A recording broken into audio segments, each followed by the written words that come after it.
What's up, guys? Welcome to Watch Harry. We've got something special today. Ancient Egyptian death magic chose Harry at birth and 5,000 years of Pharaoh power awakened in him. Don't forget to like and subscribe. Let's dive in.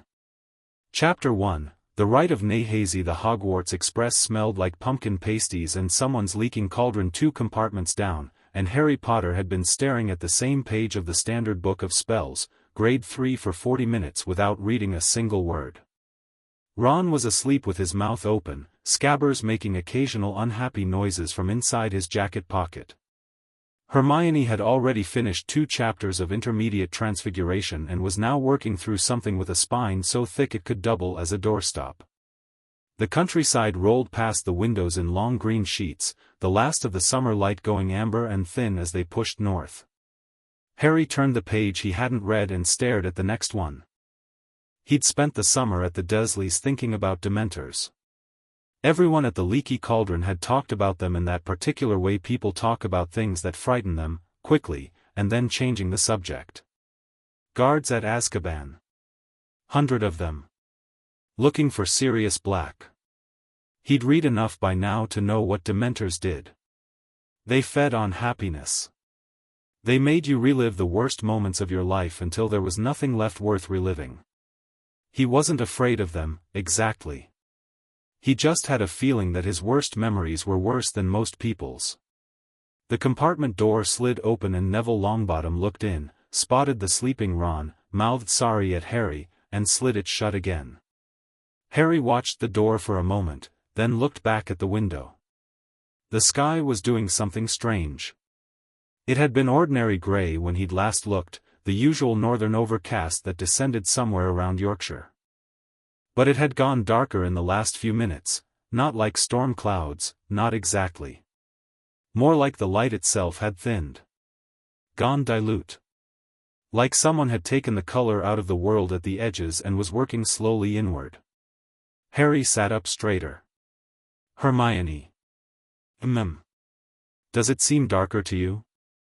She looked up with the slightly unfocused expression of someone who'd been 3 pages deep in a complicated argument about transfiguration theory. She glanced at the window. We're probably just going through a tunnel, the train lurched.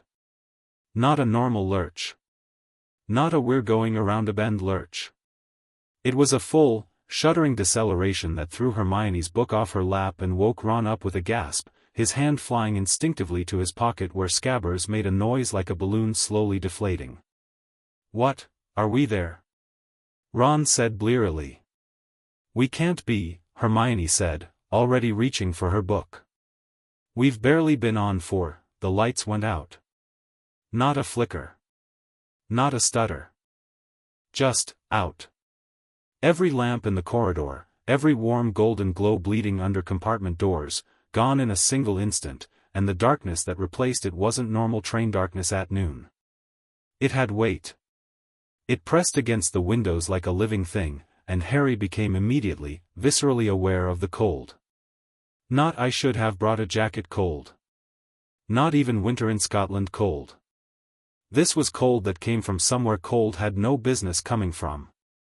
It moved through the compartment door and through Harry's jumper and through his skin and settled against his sternum like a hand pressed flat against his ribs, and he felt every warm thought he'd had in the last hour, the pasties, Hermione's huffing at her book, Ron snoring, the anticipation of being back at Hogwarts, drain away like water through cupped fingers.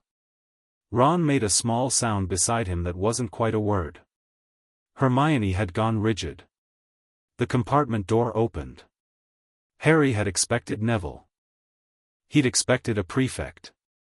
He didn't know what he'd expected. What he did not expect was the thing that came through the doorway, because it wasn't a thing in any sense he had a word for. It was tall. It was wearing robes, if fabric that seemed made of shadow and the absence of warmth could be called robes. Its hands, where they emerged from its sleeves, were grey-white and scabbed, and its face, it didn't have a face. It had a hood, and inside the hood there was darkness, and the darkness was hungry. The cold hit Harry like a wall. And something in his head screamed. Not in fear. He realized that, distantly, even as his vision began to gray at the edges. It wasn't fear. It was something that lived behind his eyes and below his thoughts, and it was furious, with a deep, ancient, territorial fury that had nothing to do with Harry's 14 years of experience and everything to do with something much, much older, something that recognized the dementor for exactly what it was, recognized the nature of the creature and the presumption of its presence, and was offended. "This," said a voice that was not Harry's voice, not quite, though it came from somewhere inside him. "This thing approaches a son of Pharaoh?" Harry heard Voldemort's laughter somewhere in the back of his skull. He always did, near dementors. The cold reached deeper and he heard his mother's voice, not Harry, please," and he braced for the rest of it, for the fall into the worst of it, for the darkness to close over his head. It didn't. Something stopped it. Something vast and ancient and deeply, uncomplicatedly unimpressed by dementors moved through Harry's body from the soles of his feet to the crown of his head, and the temperature in the compartment stopped dropping. Harry stood up. He didn't decide to stand up. He was simply standing, and his wand was in his hand, and the dementor in the doorway was leaning away from him, actually physically leaning back, its robes disturbed by something that wasn't a physical wind but moved like one. Harry pointed his wand at it. Expecto Patronum. He'd never cast the spell before in his life. The light that came out of his wand was not silver. It was gold. Not yellow, not light gold, not the color of his mom's hair in the photographs he kept. It was the deep, resonant, saturated gold of something that had been made in desert heat and consecrated under an unblinking sun, and it didn't form a wispy cloud or a half-formed shape. It came out of his wand like a river breaking through a dam, enormous, overwhelming, joyful in a way that pure magical force had no business being, and it filled the compartment so completely that Harry couldn't see the walls, and somewhere in the blaze of it, the dementor was simply gone. The gold held for 3 more seconds, warm as August, warm as something that didn't have a name in English. Then it collapsed. Harry sat down heavily on the bench, and Ron caught his arm without saying anything, and Hermione made a noise that was trying to be a question and couldn't quite manage it. The lights came back on in the corridor. Outside the windows, the sky was gray again, just ordinary gray, and the cold was already retreating, leaving behind the ordinary cold of being on a train in Scotland in September. "Harry," Ron said. "I'm fine." "That was, I know." "No, Harry, that was," Ron stopped. "Tried again." "The light was gold." "I know, Ron. That's not what a Patronus looks like." "I know." Hermione had picked her book up off the floor and was holding it against her chest with both arms, looking at Harry with an expression he'd never seen on her face before. It wasn't awe, exactly. It was the look she got when she came across something in a text that contradicted everything she'd understood about a subject and she was rapidly recalculating. "That wasn't a standard Patronus," she said. "Hermione, I'm just stating a fact, Harry. That wasn't a standard Patronus charm." She was already pulling her enormous book back into her lap. "The color alone, gold isn't a documented Patronus manifestation. Silver, white, occasionally blue in extremely ancient magical lineages, but gold," she stopped herself. "I need to look something up. Can it wait until we get to school?" "It can wait," she said, in the voice that meant it absolutely could not wait, but she was aware that saying so would be unhelpful. Ron was still holding Harry's arm.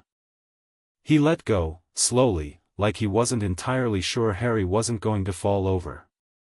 "You all right?" he asked quietly, with none of the noise of before. "Just Ron, checking." Harry thought about it honestly. He felt strange. Not weak, which was what he'd expected.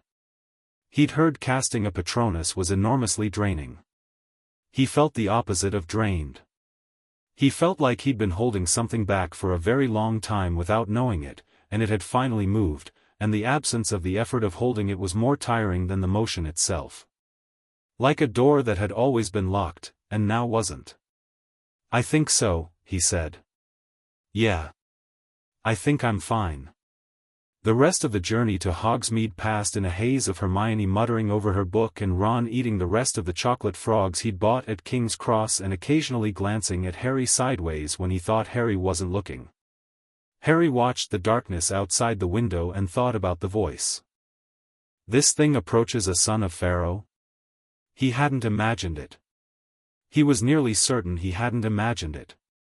The problem was that Harry had never had any particular connection to Egypt, ancient or otherwise. The Dursleys had never taken him anywhere more exotic than the garden centre in Guildford. He was the son of James and Lily Potter, both English, both descended from magical families with roots in Britain going back several centuries. He had nothing, no family history, no connection, no reason in the world, to explain why something that sounded 5,000 years old was apparently living in his head and had opinions about dementors. He filed it under deal with later and followed the crowd off the train when it finally pulled into Hogsmeade station. The thing Harry noticed, over the next 3 days, was that other people noticed. Not loudly, not all at once, but in the way a room notices when someone walks in and the temperature changes, a fractional awareness, a series of small adjustments. He caught Professor Flitwick watching him during charms with an expression of careful, professional concentration, like he was listening for something just below audible range. Lavender Brown, who had never particularly spoken to him before, moved out of his way in the corridor with a quickness that wasn't quite politeness. The Hufflepuffs from his year, whom he'd always maintained a cordial nothing relationship with, had started sitting with more distance between themselves and him in shared classes. The Slytherins were interesting. He'd expected something from Draco Malfoy, some pointed comment, some performance of disdain.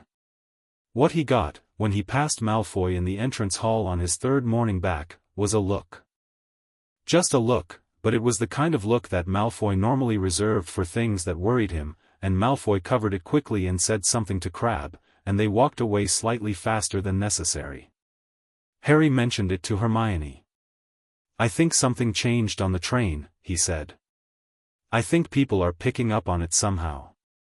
Even though I'm not doing anything different."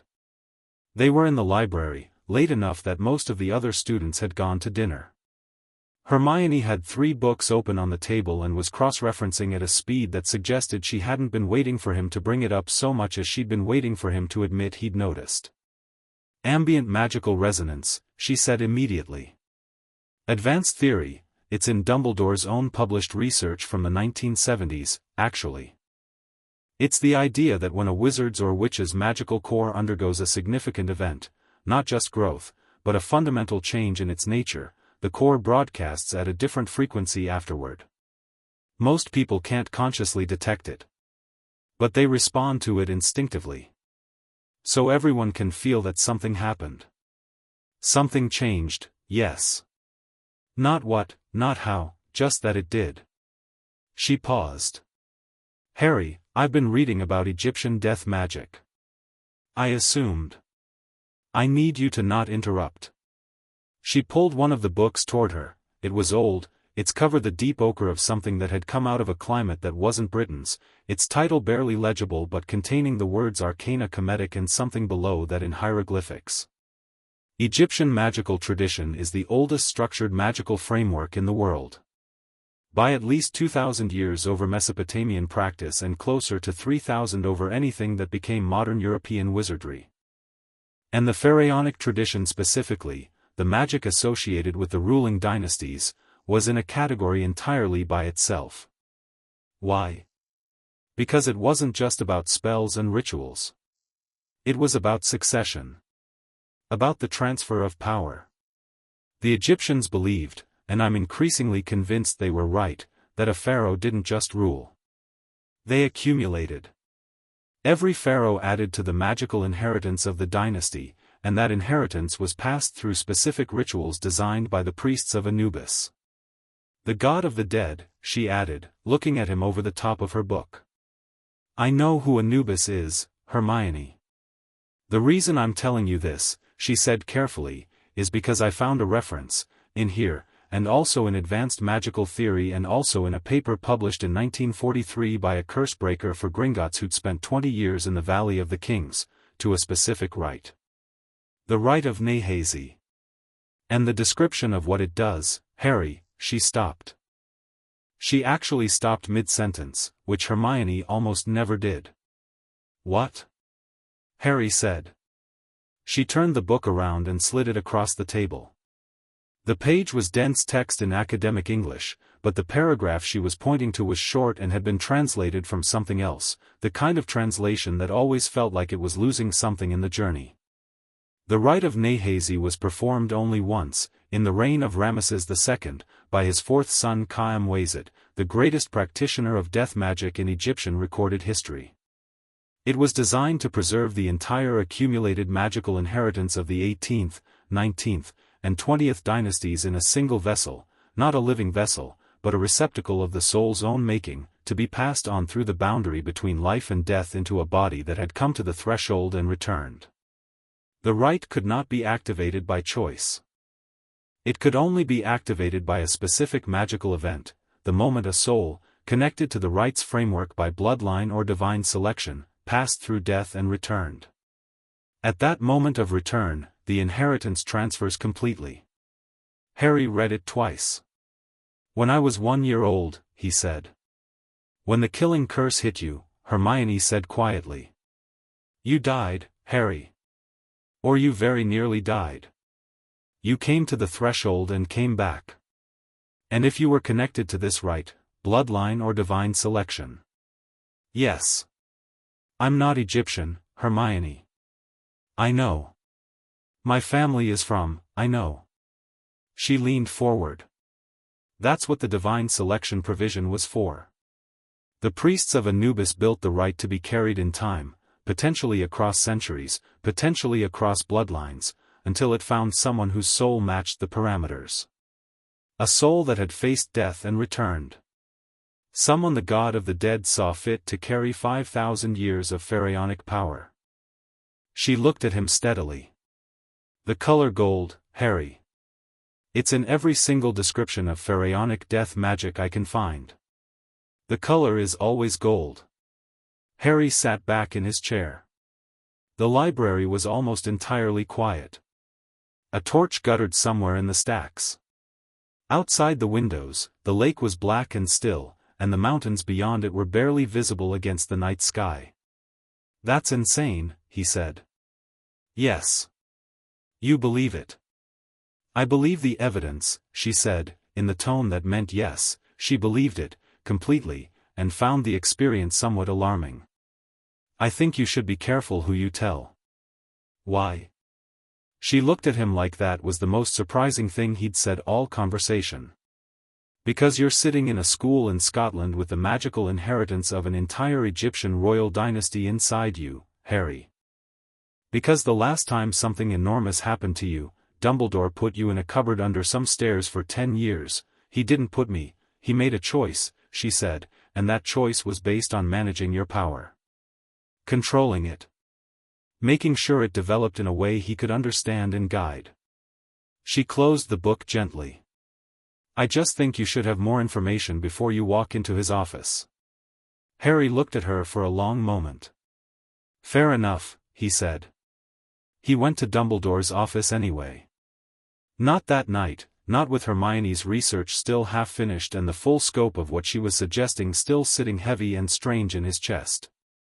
But within the week, on a Wednesday evening when the headmaster's gargoyle moved aside without him needing to give the password, it just moved, like it had been waiting for him to show up, and Harry found that more informative than anything Hermione had said. Dumbledore was at his desk. The portraits were awake, unusual for evening.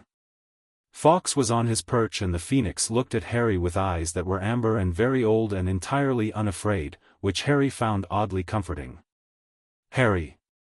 Dumbledore gestured at the chair across from his desk. I wondered when you'd come. Harry sat down.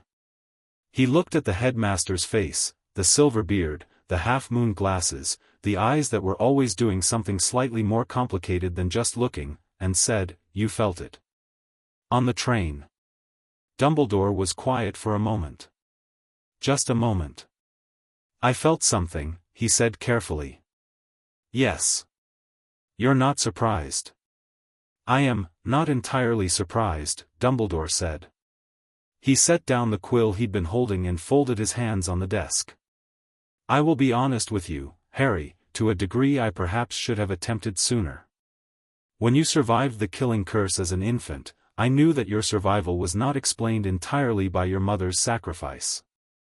Her sacrifice was real, and powerful, and mattered enormously, do not mistake me.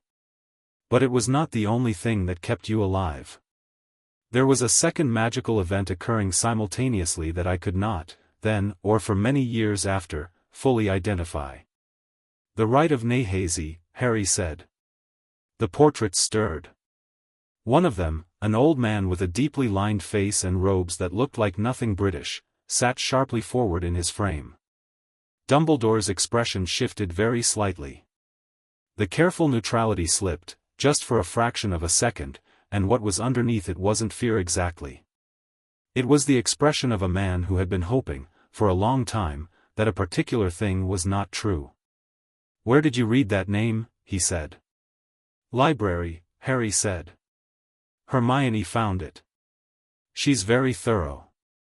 She is, Dumbledore said, with something that might have been fondness under other circumstances. Harry, what I'm going to tell you, I need you to understand that everything I've done has been with the intent of protecting you. I know, Harry said simply. But I'd like the information anyway. Another silence. Fawkes made a low sound on his perch, melodious and without obvious meaning. The rite is real, Dumbledore said finally. I found a reference to it in 1981, in the weeks after Voldemort's first fall. I consulted with colleagues, international experts in pre-European magical traditions, and what they told me was. He paused. Considerable. The rite of Nehesi is the single largest single-vessel magical transfer in documented history. It carries not just power but knowledge, the accumulated magical understanding of every priest-king it passed through across 15 centuries of Egyptian dynastic rule. And it's in me. It activated when Voldemort's curse struck you. Yes. Harry looked at his hands. They looked the same as they always had, thin, ink-stained, scar on the back of one from a gardening incident 2 summers ago. Ordinary hands. Why didn't it come through before this year? He asked. Because it was waiting, Dumbledore said. The rite is, patient, is the closest word in English. It transfers the power but it does not force its way through. It settles into the vessel and waits for the vessel to be ready.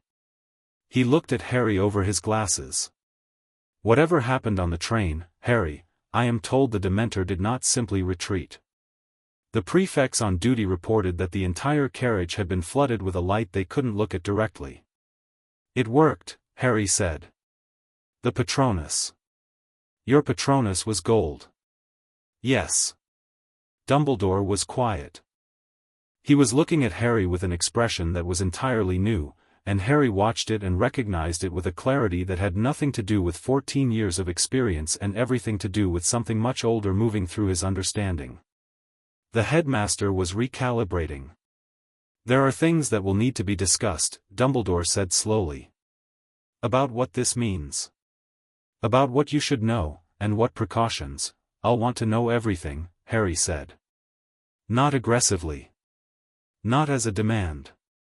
Just straightforwardly, the way you'd say I take 2 sugars to someone offering tea.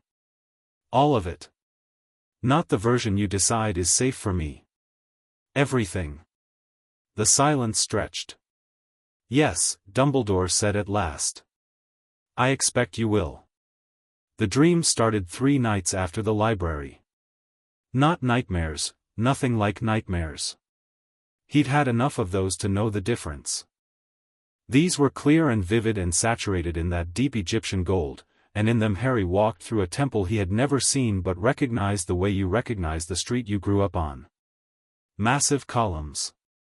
Hieroglyphics that he couldn't read but somehow understood, not word by word but the way you understand music, as a whole shape, a complete meaning. And the woman. She was tall, taller than seemed entirely natural, wearing white linen and a headdress that Harry's waking mind labeled that's Isis's headdress with a certainty he didn't know where he'd gotten. Her eyes were the specific black of coal, her hair straight and dark, and she looked at Harry across the vast dream space of the temple floor with an expression that contained approximately 3 different things happening at once: warmth, assessment, and a kind of ancient impatience. "You took your time," she said. In English. The accent was not Egyptian, it was not any accent he'd heard, like she was generating the sound of words before the concept of accents had existed. "Who are you?" Harry asked. "Nefertari." She folded her hands in a gesture that felt like a greeting that predated handshaking by several thousand years. "I am, or was, the high priestess of Isis who bound herself to the rite when Khaimwazit first constructed it. A preserved consciousness, your Hermione Granger would call me. An echo in the architecture." "She'd love this," Harry said. Something crossed Nefertari's face that might, in another few thousand years, have become a smile. "She cannot come here. This space is yours." She tilted her head. "You're less frightened than I expected." "I'm not frightened." "I know," she said. "That is what I expected to surprise me." "It does not, I find." She looked at him with that 3-layered expression again. "You used the Patronus. It came out gold." "It will always be gold," she said. "Silver is for those who carry their own power. Gold is for those who carry a dynasty." She paused. "What you did on that train, calling that light, you did it correctly. You reached for it without thinking. That is promising." "Thanks," Harry said, with the particular flatness of someone who has received enough backhanded compliments in their life to recognize the pattern. "What does promising mean, exactly?" from a 5,000-year-old spirit echo. The not-quite smile flickered again. "It means you will not be overwhelmed by what you carry. Some vessels were." She said it without particular emphasis, the way you'd say some crops failed about a drought you'd lived through. There were other attempts, across the centuries. Souls that came to the threshold and returned, that the rite reached for. None of them held. What happened to them? "They were consumed," she said. "The rite requires a soul of sufficient weight to balance what it carries. Most souls are not sufficient." She looked at him steadily. "Yours was, from the beginning. Anubis does not make mistakes in selection." Harry thought about that. "You're saying a god specifically chose me." "I'm saying the god of death saw your soul at 15 months old, weighed it against 5,000 years of pharaonic inheritance, and found it adequate." She paused. "He is not effusive in his praise. Adequate is high commendation." "Wonderful," Harry said. "You will need to begin learning," she said, and the lightness, such as it was, went out of her voice. "Not the magic. The magic is already in you. You will need to learn how to use it without thinking, the way the pharaohs learned, through practice, through repetition, through allowing it to move through you rather than directing it. What you did with the dementor was instinct. That will serve you in emergencies. It will not serve you when precision matters." "When will precision matter?" She looked at him, and for the first time her expression was entirely one thing, serious, in a way that had nothing theatrical about it. The seriousness of someone who had seen 5,000 years of consequences and had no interest in pretending otherwise. "Soon," she said. "Events are already in motion. A tournament. A rebirth. A man who believes death is something to be conquered." She paused. "He is wrong, of course. Death cannot be conquered. But that is a lesson he has not yet learned, and learning it will require someone willing to teach it." Harry woke up with gold behind his eyes and the smell of desert air fading off the pillow. Ron was still asleep. Neville was a motionless shape in his curtained bed. The dormitory was grey with early morning and absolutely ordinary in every possible respect, and Harry lay on his back looking at the ceiling and understood, with a calm that surprised him, that his life had changed completely. Not on the train, he thought. Not even when the gold light poured out of his wand. It had changed when he was 15 months old and something 5,000 years older than Hogwarts had looked at his soul and decided he was enough. He'd just been the last one to find out. He got up, dressed quietly, and went down to the common room. It was empty, the fire burned low but not out. He sat in the chair nearest the window, watching the grounds lighten as dawn came over the mountains, and he thought about Nefertari's voice, soon, and about Hermione's books, and about Dumbledore's face shifting from careful neutrality into something honest. He thought about what it meant that a Patronus could come out gold when everyone agreed that wasn't possible. He thought about being the son of Pharaoh in a school in Scotland with a scar on his forehead that everyone read as the only interesting thing about him. The fire crackled. The grounds went from grey to green. Somewhere out beyond the castle, an owl called once and fell silent. Harry Potter sat in the quiet of an early Scottish morning with 5,000 years of death magic settled into his bones and felt, for the first time in his life, like the inheritance of power was not a burden he was being asked to carry, but a door that had finally opened in a room he'd been standing in his whole life. He could walk through it. He intended to. Chapter 2. The weight of crowns. The first week of term settled into its rhythms the way it always did, transfiguration before lunch on Mondays, divination after on Wednesdays, the particular misery of potions with Snape existing in its own category beyond the reach of the weekly schedule. Harry moved through it all with the same face he'd always worn, the same slightly rumpled hair, glasses slightly askew face that the wizarding world had decided was the correct face for the boy who lived, and nobody looking at him would have seen anything different. But the dreams kept coming. Every night, the temple. Every night, Nefertari, sometimes patient, sometimes with that ancient impatience barely leashed behind her composure. She taught him nothing he could write down, nothing that would fit neatly into a notebook with diagrams and revision notes. What she taught him was closer to posture. The internal equivalent of posture.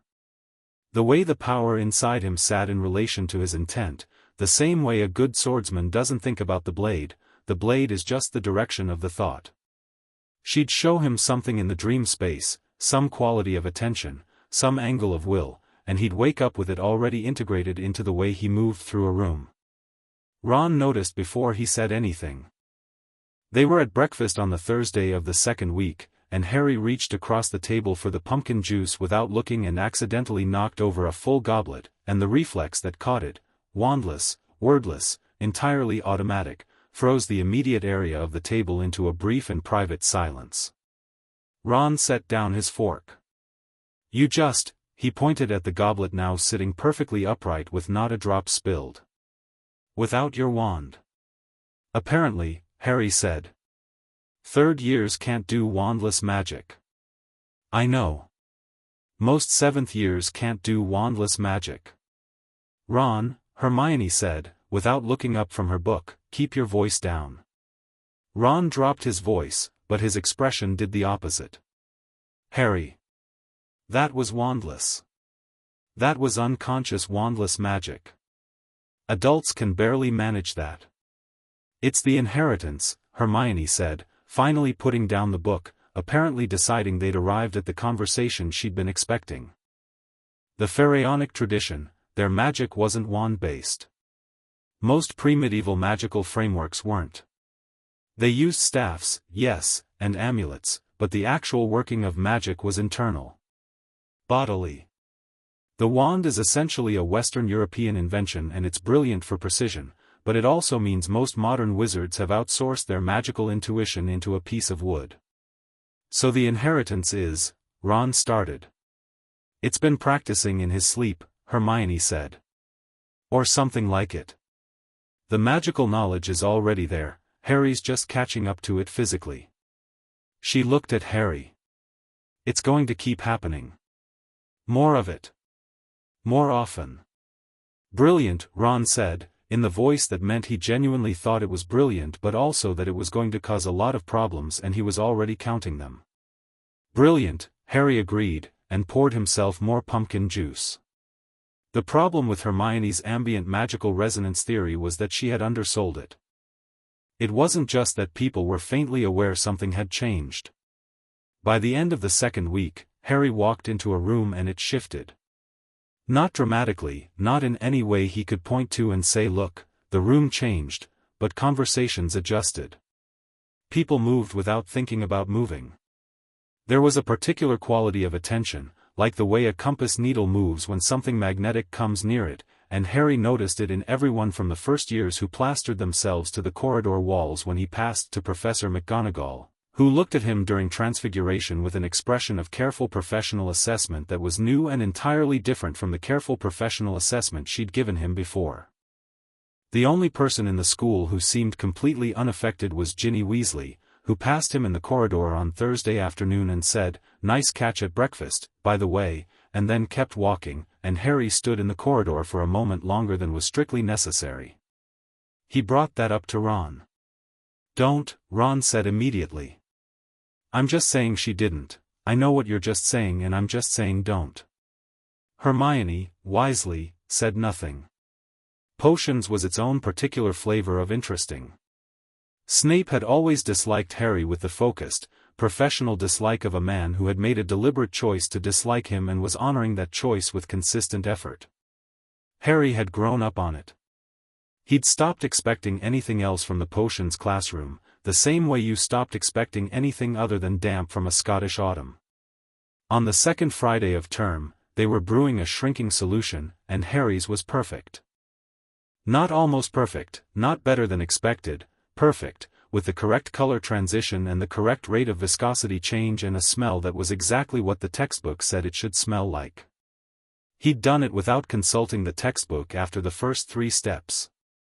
He'd done it the way he'd done the goblet, automatically, with the certainty of someone following instructions they already knew. Snape came to stand over his cauldron. The silence stretched. Neville, at the next station, had gone very still. Snape looked at the potion. He looked at Harry. He looked at the potion again. His face was doing nothing obvious. Snape's face very rarely did anything obvious, but there was something underneath the controlled expression, some quality in the black eyes that Harry recognized in the same way he'd recognized Dumbledore's expression the week before. Recalibration. 7 points to Gryffindor, Snape said. He walked away without another word. The class was briefly, collectively stunned. Did he just, Dean Thomas started, from 2 benches over. Yes, Hermione confirmed. Voluntarily? Apparently. Harry said nothing. He cleaned his cauldron and packed up his kit and thought about Nefertari saying the magic is already in you and about the way Snape had looked at him and felt something that was very far from satisfaction. Satisfaction would have been small. This was quieter than satisfaction and more settled, the feeling of something naturally coming to rest in its right place. On the way out of the dungeon, Draco Malfoy fell into step beside him. This was unexpected enough that Harry actually slowed his pace, and Ron, who had been mid-sentence about the indignity of a perfect shrinking solution going unsabotaged by Snape, trailed off and looked between them with the expression of someone ready to hex first and ask questions during. Malfoy didn't look at Harry directly. He looked at the corridor ahead of them, and his voice was pitched low enough that it wouldn't carry. "What happened on the train?" he said. "Dementor," Harry said. "I know that. Everyone knows that." A pause. "The carriage you were in, the light. People in the next carriage could see it through the wall. Through the compartment wall, Potter. Like the wall wasn't there." Harry looked at him sideways. "Why do you want to know?" Malfoy's jaw worked for a moment. When he spoke again, there was none of the usual performance in his voice. No sneer, no drawl constructed for an audience. Just a 17-year-old who had been raised by a man deeply involved in dark magic asking a question he clearly hadn't wanted to ask. "My father knows something happened," Malfoy said. "He wrote to me. He said there's been movement among people he knows. People who pay attention to that kind of thing." He glanced at Harry, just briefly.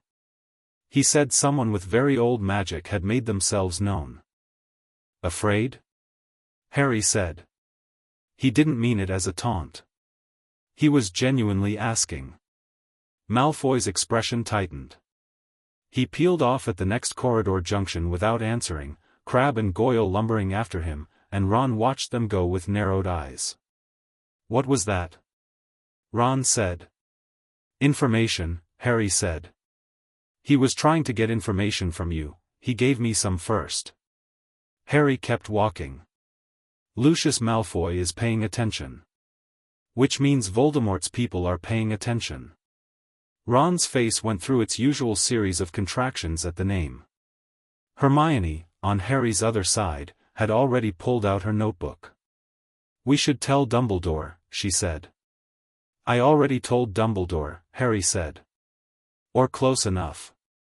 He knows I know. He's arranging, he called it a private study session.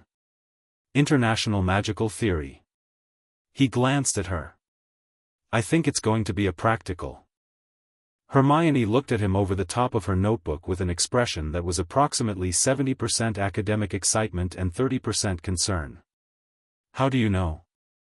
Because he looked at me like someone who's decided to stop being careful and start being useful, Harry said. I know the difference. She put the notebook away. I want to come. I'll ask. Dumbledore said yes. He said it with an expression that managed to convey both genuine warmth and the particular resignation of a man who had learned not to try to have conversations about Harry Potter without factoring in Hermione Granger. Ron came too, because Ron was Ron and nobody, including Dumbledore, had ever successfully argued Ron out of showing up for something Harry was doing. They met on Saturday afternoon in a room Harry hadn't been to before, not the office, but a space further up the same tower, circular and high-ceilinged and clearly old in a way that even Hogwarts, with all its centuries, didn't quite account for. The walls had markings on them. Not painted, not carved, present in the stone itself, like the castle had grown around them. Harry looked at them once and looked away, because looking at them directly made the inheritance inside him stir in a way that was distracting. This room, Dumbledore said, predates the school. It predates the founders. We have never been entirely certain of its origin, though various researchers over the centuries have theorized. He looked at Harry. I suspect you may find it more immediately informative than our theories. Harry looked at the walls again, deliberately this time. He let the thing in him move the way Nefertari had taught him to let it move, not directing it, not forcing it, just allowing. The markings clarified. Not into English. Not into any language. Into meaning, the way music meant things, wholly, without translation. Chamber of the Threshold. He knew it the way he knew what pumpkin pasties tasted like. Immediate and certain. This is where those who have crossed death may come when they need to remember what they carry. It's a sanctuary, he said aloud. A pharaonic one. There's one in every place where the rite might transfer. It was built into the foundations. He looked at Dumbledore. You didn't build it. You built around it. The founders found it here, Dumbledore confirmed quietly. Yes. Hermione made a small sound that was trying very hard not to be a squeak. Ron looked at the walls with the expression of a man reconsidering everything he'd assumed about the building he'd been sleeping in for 3 years. Right, he said. Okay. That's right. What I want to understand, Harry said, moving past the walls because the walls could wait, the walls had been there for 5,000 years and would be there after he'd processed the rest of it, is what I can actually do. Not in theory. Actually. Dumbledore looked at him over his glasses. That, he said, is precisely what I thought we might explore this afternoon. He gestured at the open center of the room. Would you like to begin? Yes, Harry said. He stepped into the center of the room. Nothing dramatic happened, but the air changed quality, thickened, very slightly, the way air thickens before a lightning strike. Hermione, sitting cross-legged against one wall with her notebook already open, looked up sharply. Ron straightened off the wall he'd been leaning against. Dumbledore watched. Harry stood still, the way Nefertari had taught him, not passive, not rigid, but ready, the way water in a container is ready to take any shape the container offers. He felt the inheritance in him the way you feel a very strong heartbeat when you've been running. Present. Unmistakable. He reached. Not for anything specific, not with a spell word in his mind. He just reached, the way you reach for something familiar in the dark, and what came back was not one sensation but many, layered and complex like a piece of music with too many instruments to follow all at once. Power, yes, enormous and deep and very old, but also knowledge threaded through it, and memory, the blurred vast memory of 1500 years of dynasties and rituals and priests and pharaohs, and beneath all of that, steady and quiet as a deep-running river, purpose. The gold light came. It didn't come from his wand. He'd left his wand in his pocket. It came from his hands, from the air around him, from somewhere that wasn't a physical location. It simply was, filling the ancient chamber with a warmth that had nothing to do with fire or sunlight and everything to do with the quality of light that Hermione had described as undocumented, that the prefects on the train had said they couldn't look at directly. Ron was looking directly at it. He looked like he was watching something he didn't have words for but was absolutely certain he'd remember for the rest of his life. Hermione had stopped writing. Dumbledore was still. Completely still, in the specific way of someone who is being very careful about their expression. Harry let it hold for a moment, not performing it, just letting it be what it was, and then let it go, the same way you exhale. The chamber returned to ordinary stone and torchlight. Well, Ron said. Yes, Harry said. That was, I know. Harry, Hermione said, and her voice was almost entirely steady. I could feel it. I don't think I should be able to feel it. I'm not magically sensitive in that way. But I could feel it. She looked at her hands, then at him. It felt like standing in the sun. Harry looked at Dumbledore. The headmaster was quiet for longer than felt natural. When he spoke, his voice was careful but not controlled, genuine careful, the careful of a man choosing his next words because they mattered, not because he was managing an impression. In 60 years of active magical research and practice, Dumbledore said slowly, I have encountered 3 events that fundamentally changed my understanding of what magic is. He paused. I believe this afternoon is the 4th. Harry didn't respond to that. Not out of modesty and not out of indifference, it just wasn't the thing that needed responding to. Can you teach me the rest? He said. Not the history. Not the theory. I have Hermione for that. He heard Hermione make a small noise that was either gratitude or protest. I need to learn what it can do. What I can do. The actual range of it. Much of it, Dumbledore said, I cannot teach you, Harry. I don't know it. What I can do is arrange for people who know more about pharaonic magical tradition than I do, specialists, curse breakers, a particular contact at the Egyptian Ministry of Magic, to correspond with you. Possibly to visit. Do that, Harry said. It wasn't a demand. It was just the obvious next step, said plainly. Something shifted slightly in Dumbledore's expression, not quite a smile, not quite something else. The look of a man adjusting to a new reality at the speed he could manage. I will arrange it, he said. That night, the dream was different. The temple was the same, the columns and the gold and the vast carved weight of the place. But Nefertari was standing differently, not in the center of the dream space but to one side, and she was watching something that Harry couldn't see yet, her expression complicated in a new way. You practiced today, she said, without turning. Dumbledore's idea. No, she said. Your idea. You asked him. Now she turned.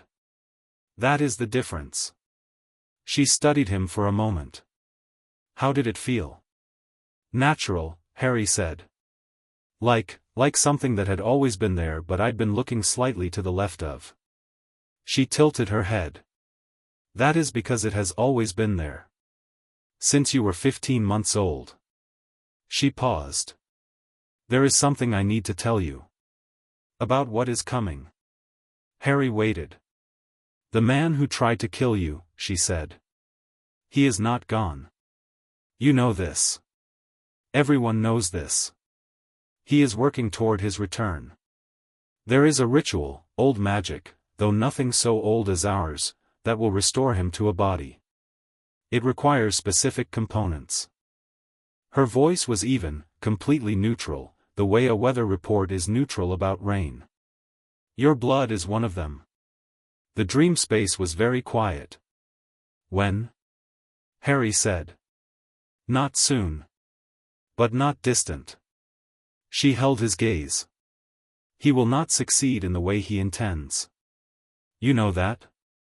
I know that souls who have been weighed by Anubis and found sufficient do not fall to half-formed things that fear death. A pause. That is not optimism. That is the nature of the scales. But it's going to happen. Yes. Harry thought about the graveyard.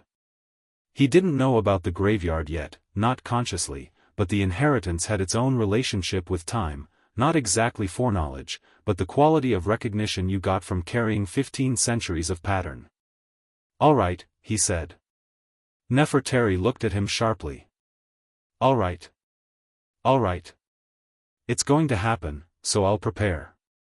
He looked at her steadily. What do I need to know?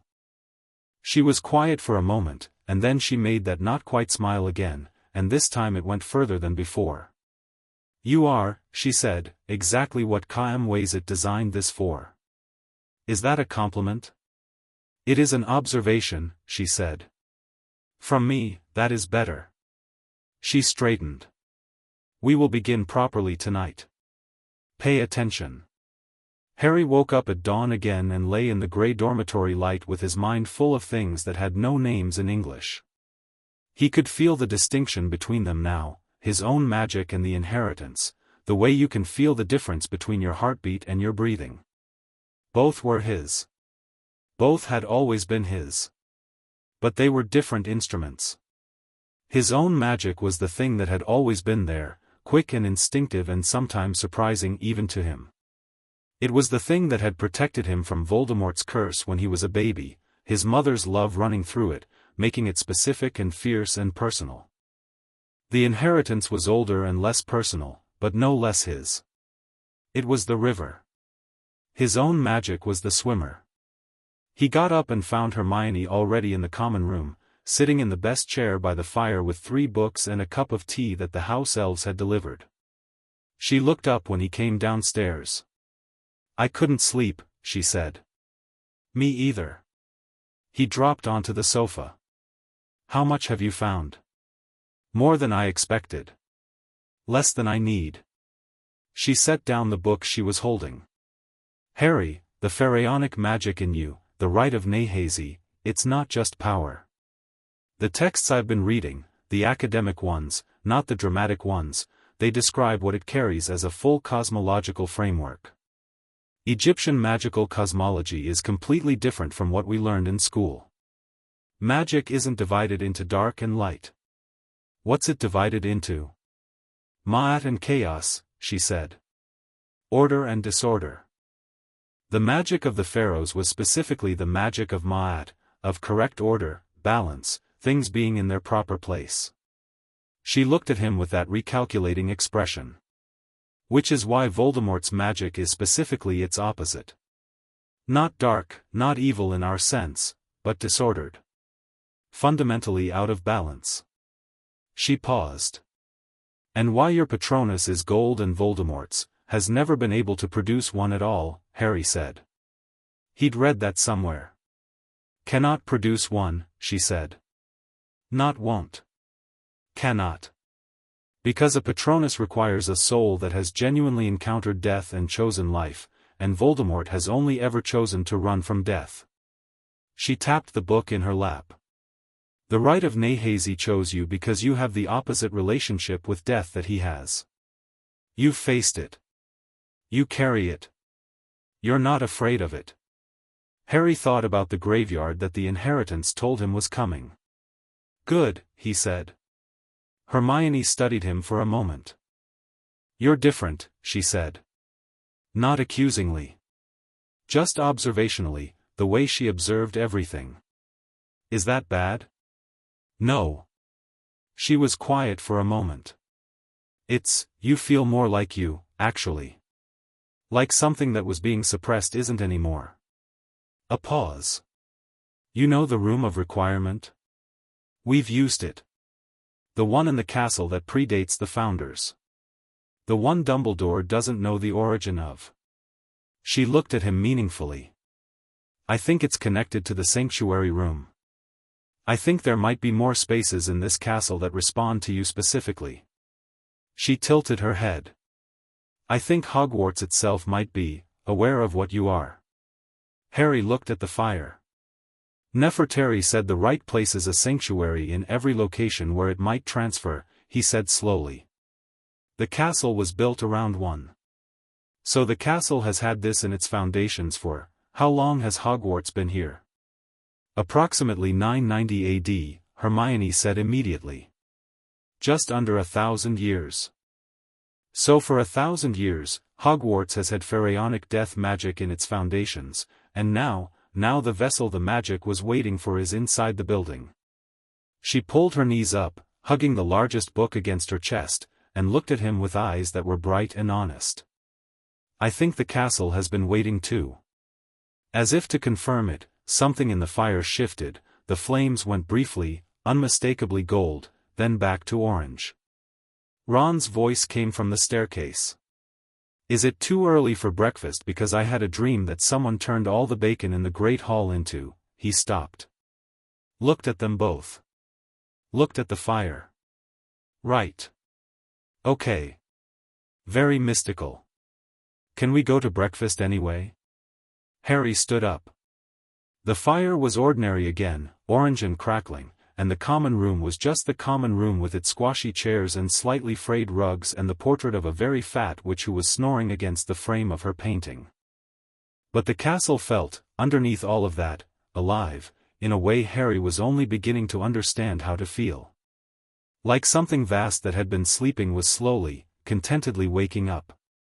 Not alarmed, not restless. Just, there. Waiting to be useful.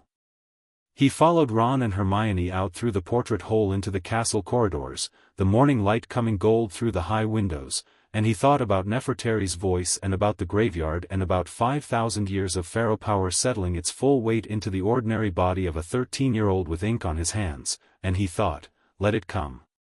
Whatever it is. Let it come. The great hall was warm and full and smelled of bacon. Harry sat down between Ron and Hermione and reached for the pumpkin juice, and the goblet moved fractionally toward his hand before he touched it, helpful and unremarkable, like it had always done this. Down the table, a second year he'd never spoken to looked at him sidelong with wide eyes. Across the hall, at the Slytherin table, Draco Malfoy was reading a letter and his jaw was tight. Under the teacher's table, where no one was looking, the stone flags of the great hall floor held, in their ancient grain, hieroglyphics that had been there for 1,000 years and never been noticed. They read, He is here at last.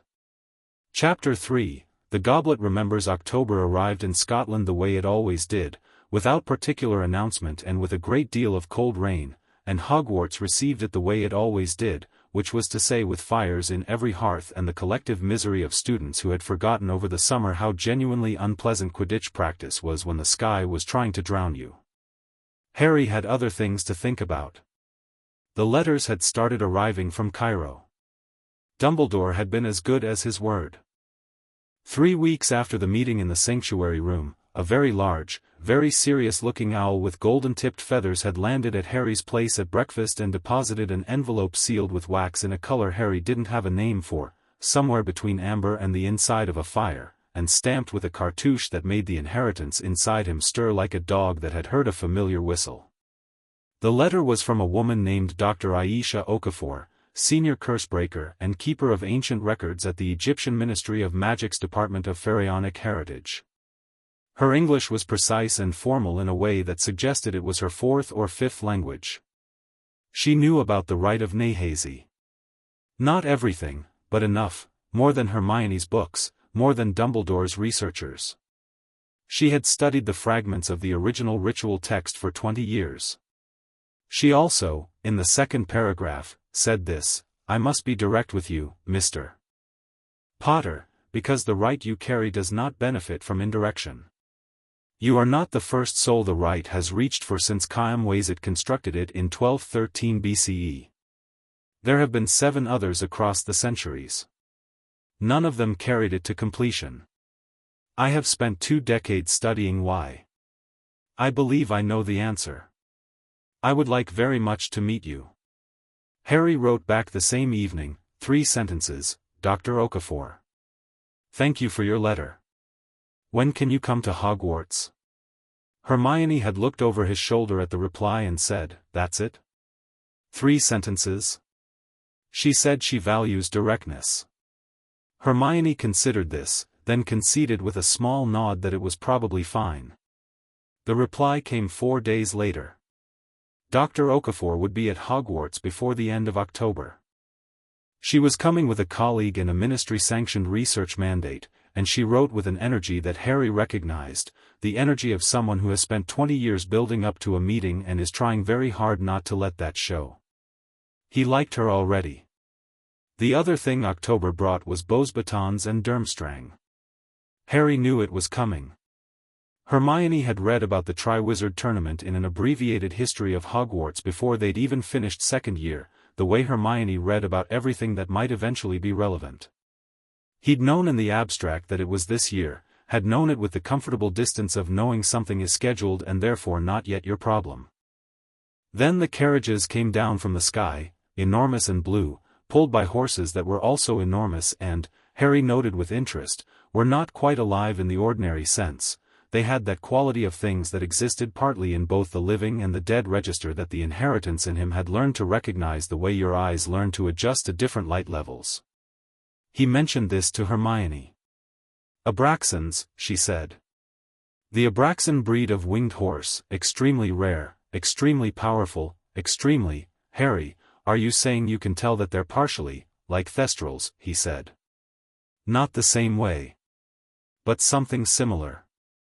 She wrote 3 lines in her notebook. "That's new," she said. "It started about a week ago," he said. "I think it's the Ma'at thing you mentioned. Being able to perceive where things sit on the order-disorder scale. The life-death threshold." He watched the Abraxans land on the grounds, enormous and cream-colored and magnificent. "They're healthy. They're fine. I just know what they are." "What do they feel like?" Harry considered it honestly. "Old friends," he said. Hermione gave him a look that suggested she was filing this under extremely significant, returned to later and asked no more questions. The Durmstrang ship surfaced from the lake with the kind of dramatic timing that suggested it had been waiting just under the surface for exactly the right moment, and Harry watched it come up from the dock with the rest of the school and felt something different from the Abraxans, not the life-death quality, but a quality of magic he could now place with some precision. Heavy, northern, old in a European way, which was to say old in a way that was like old stone compared to the bedrock underneath. Not threatening. Just different in kind.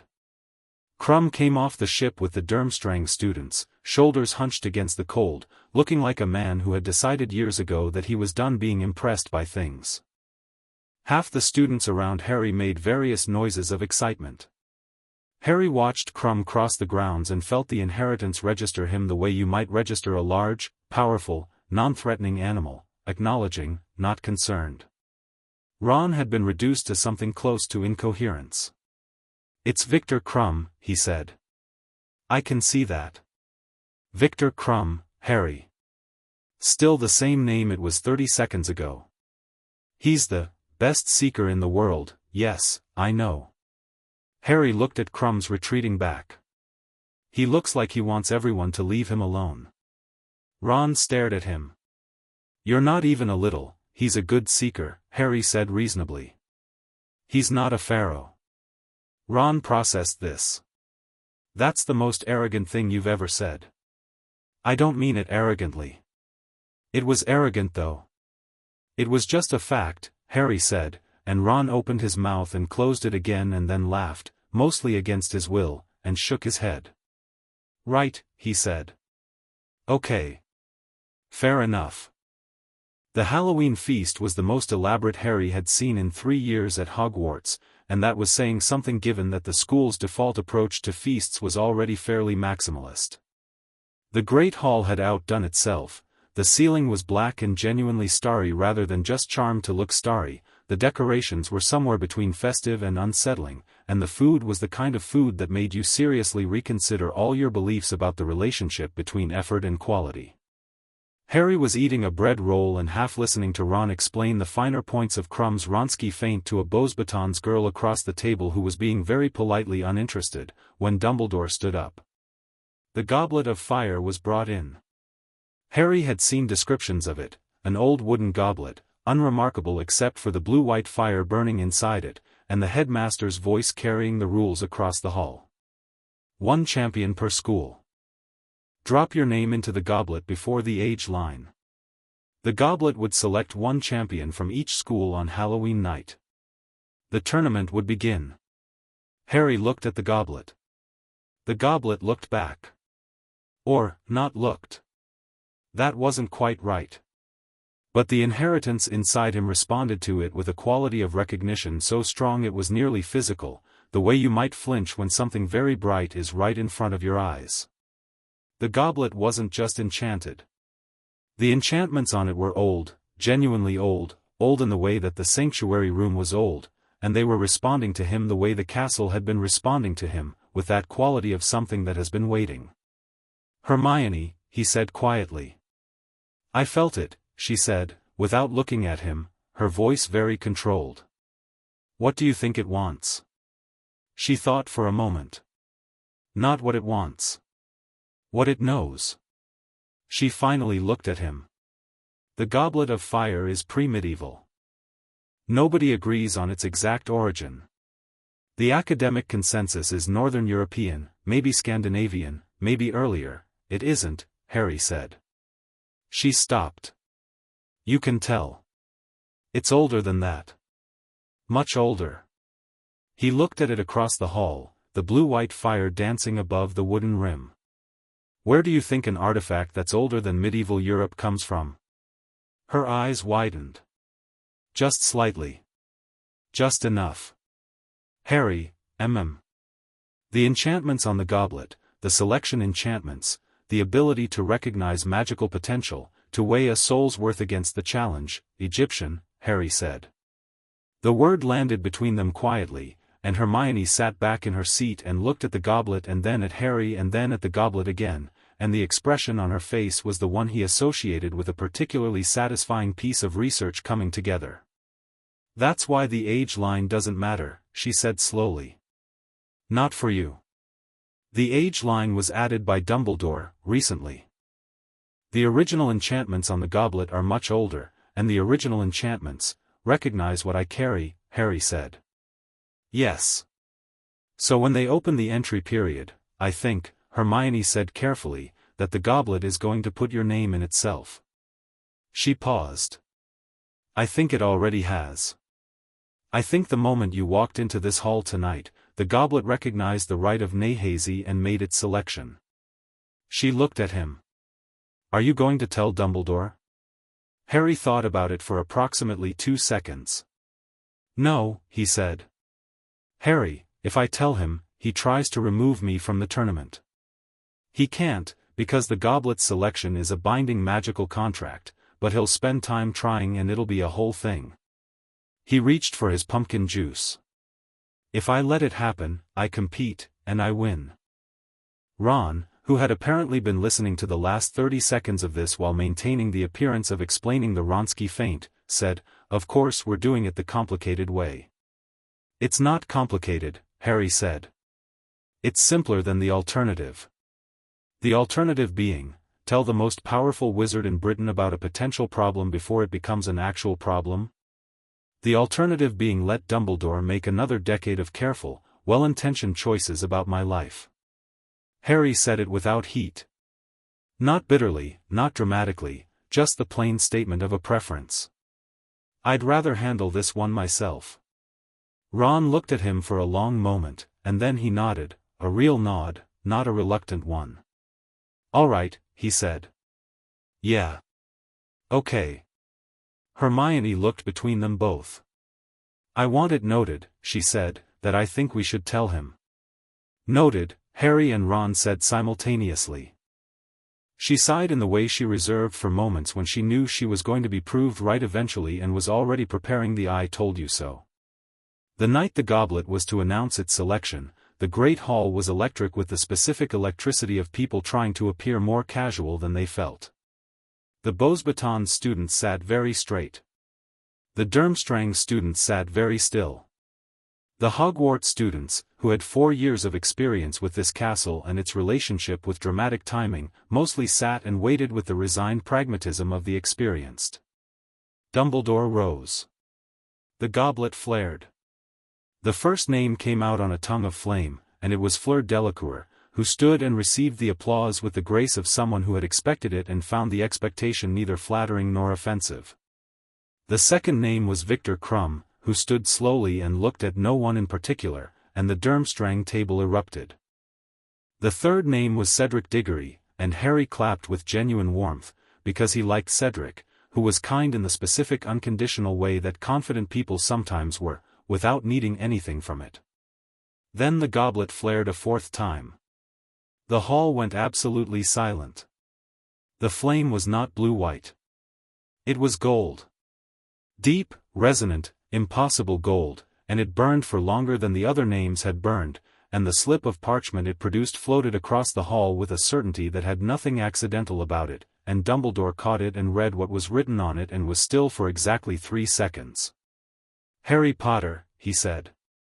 The silence held for one more moment, that particular full silence that happens between the lightning and the thunder, and then the hall erupted. Not in celebration, not uniformly. It was the particular eruption of a crowd processing something it didn't understand. The Beauxbatons students were on their feet, outraged in rapid French. The Durmstrang table was a wall of noise. Hogwarts was split roughly in half between confusion and excitement and a third component that Harry could only describe as awe, because the flame had been gold and everyone in the hall had felt what it meant even if none of them could have articulated it. Harry stood up. He didn't hesitate. He didn't look at Dumbledore for guidance or permission. He put down his napkin, pushed back his chair, and walked toward the door at the end of the hall that led to the chamber where the champions were meant to wait. The crowd parted. It wasn't dramatic. People just moved. The same compass needle adjustment he'd noticed in the corridors, multiplied by 400 students and the charged atmosphere of the moment, and Harry walked through the path it made without acknowledging it and pushed open the chamber door. Fleur Delacour looked at him.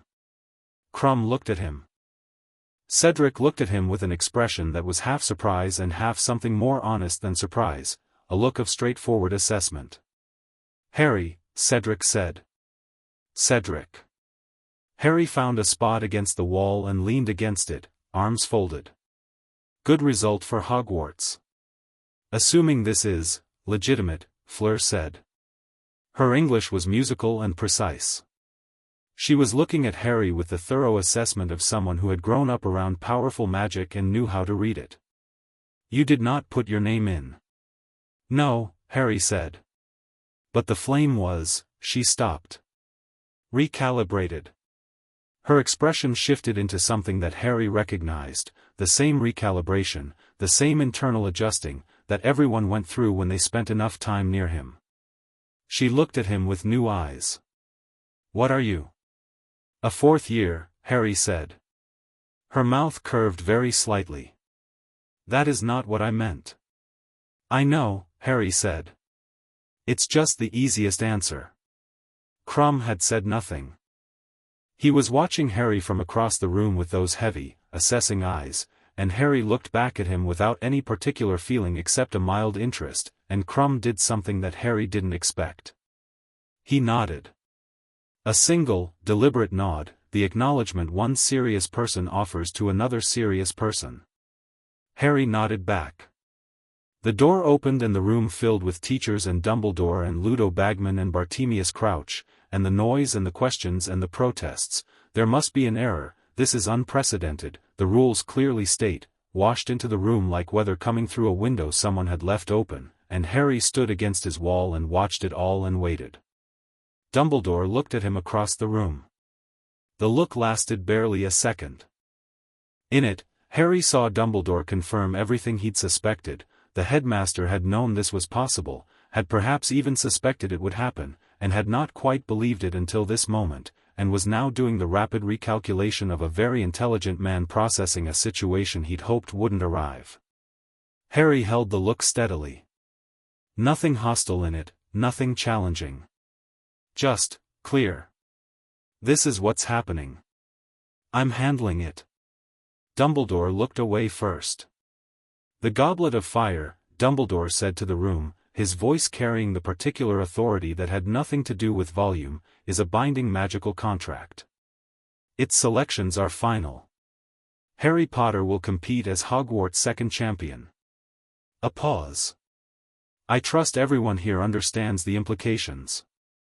The protests continued, and Harry tuned them to background and watched Crouch, who was watching Harry, and thought about Nefertari's voice saying events are already in motion and about Hermione's research and about the way power worked when it moved through old channels and recognized old patterns.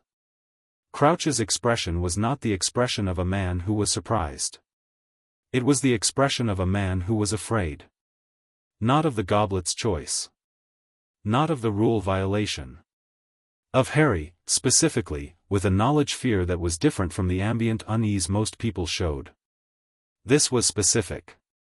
This was the fear of someone who had information about what Harry carried and what it meant, and that fear was running right alongside something else, calculation.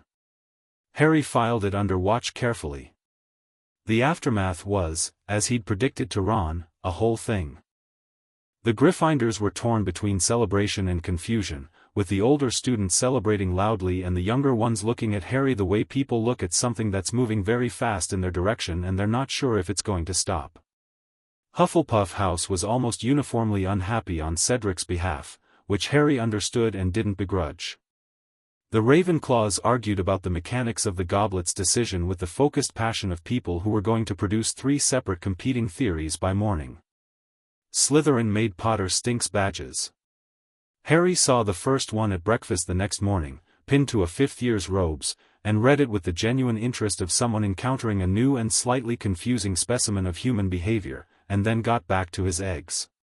"You're not bothered," Hermione said. "Should I be?" She thought about it honestly. "No," she admitted. "I suppose not." Ron, sitting across from them with a badge of his own that he was turning over in his hands, looked up and met Harry's eyes and then set the badge down on the table with the careful deliberateness of a decision being made. "Cedric should have been the only Hogwarts champion," he said. "I know that.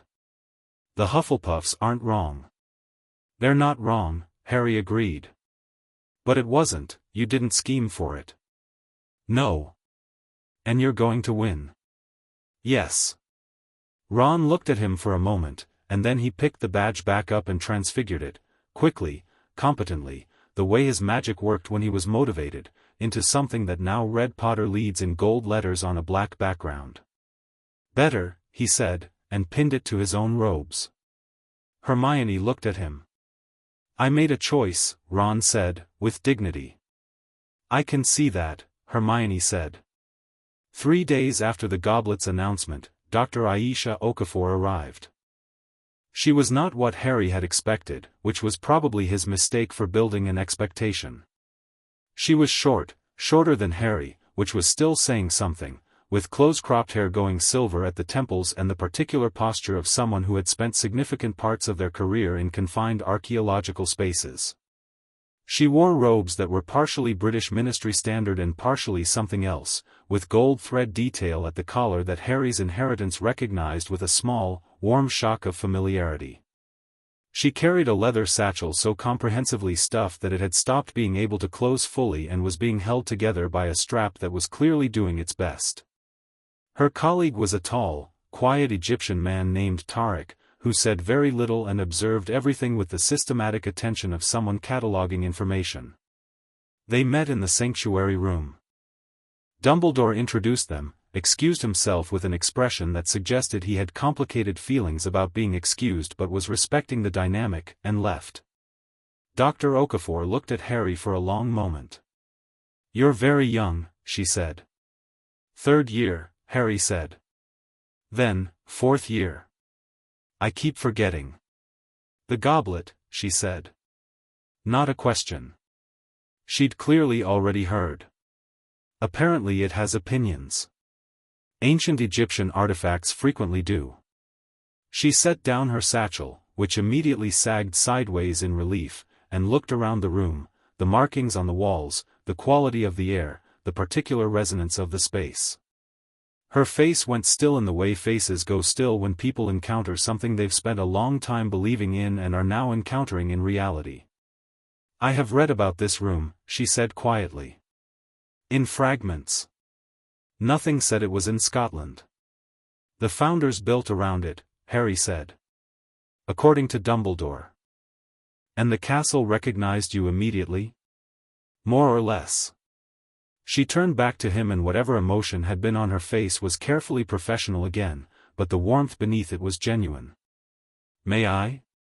She gestured at the space between them, a request for something Harry understood instinctively, a reading of what he carried, a practitioner assessing the rite.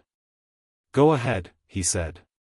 She reached without touching him, not physically, and Harry felt it as a light pressure, the same light pressure the sanctuary room had produced when he'd first been in it. She was a practitioner of Egyptian magical tradition, that was clear, though not the same category as what the inheritance carried. She was reading the rite signature the way a doctor reads a set of test results. It took about 30 seconds. When she came back to herself, she looked at Tarek across the room. Something passed between them without words. She looked at Harry. "All of it transferred," she said. "The full inheritance. All 5,000 years of it." A pause. "The 7 previous vessels, the rite reached each of them, began the transfer. But the transfers were partial.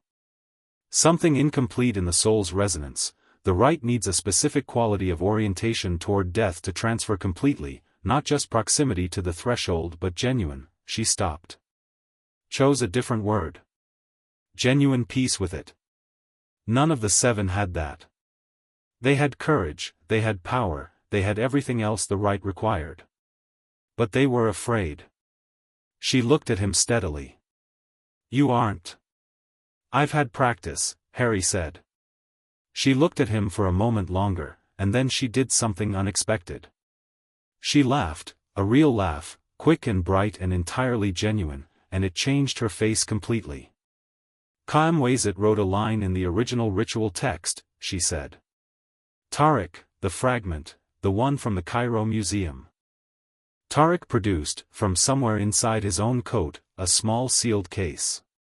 He opened it with careful hands and removed something that was protected by more preservation charms than Harry had ever seen layered on a single object, a fragment of papyrus, a few inches wide, covered in hieroglyphics.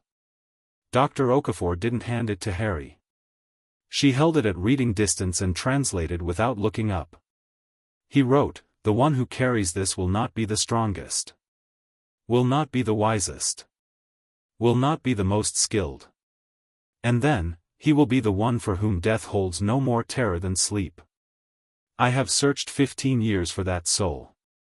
I have not found it.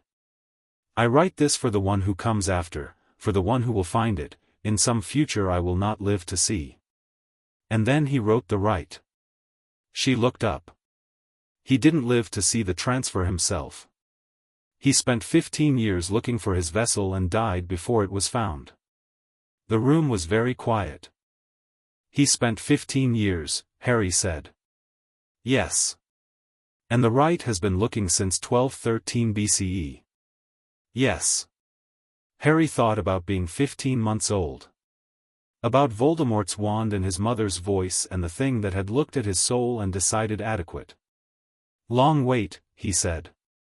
"Worth it, I think," Dr. Okafor said, and the warmth in her voice was the uncomplicated warmth of someone who had dedicated 20 years to a question and was standing in the answer. Now. She pulled her chair forward and reached into the satchel of long-suffering dimensions.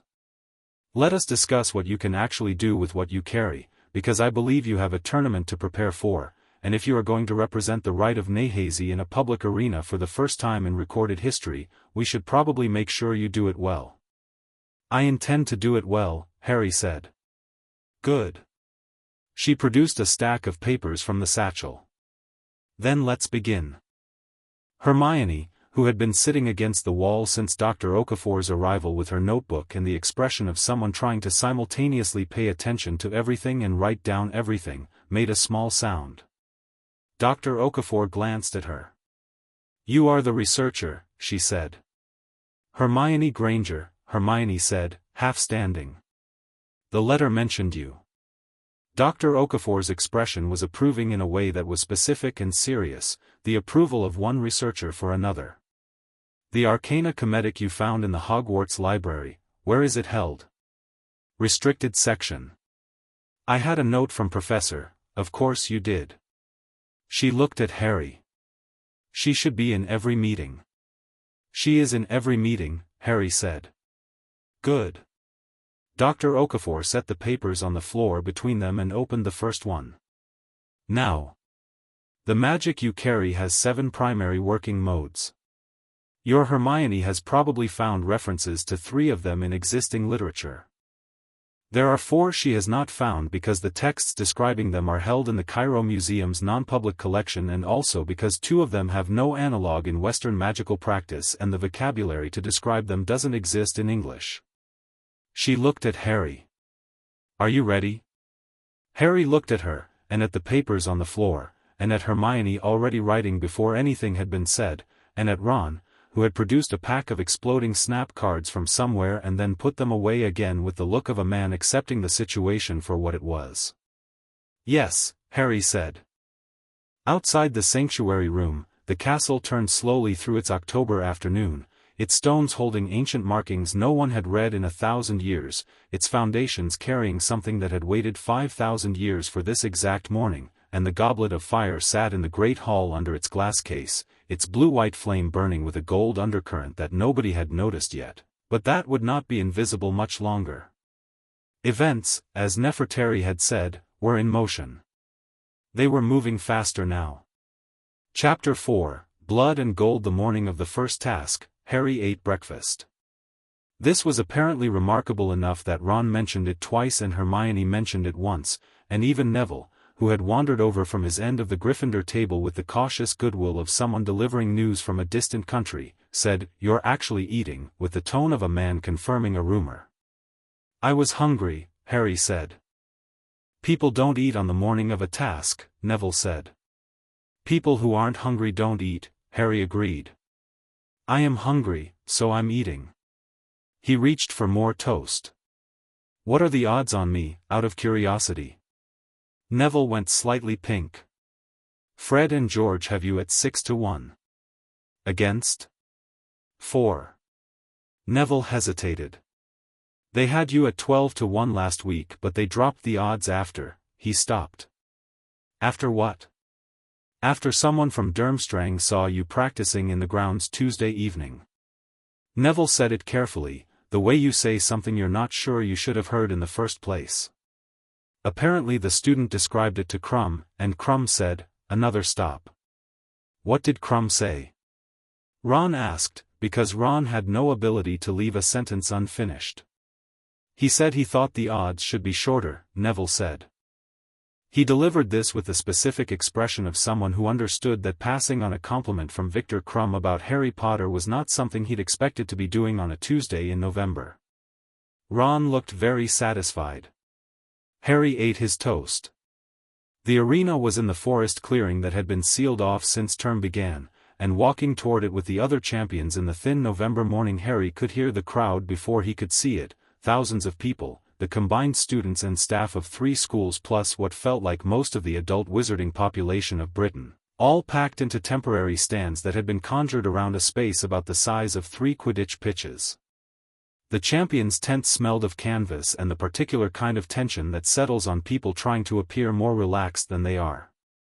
Fleur was doing something with her hair with the automatic focus of someone who needed something to do with her hands. Cedric was talking quietly with a Hufflepuff prefect who was presumably there for support. Crumb was standing with his arms folded and his eyes on the ground and the expression of a man going through a checklist in his head. Harry stood at the tent entrance and looked at the arena. The enclosure was enormous. The walls were high, 20 feet, maybe more, built of solid stone, and they were scorched. Not slightly scorched.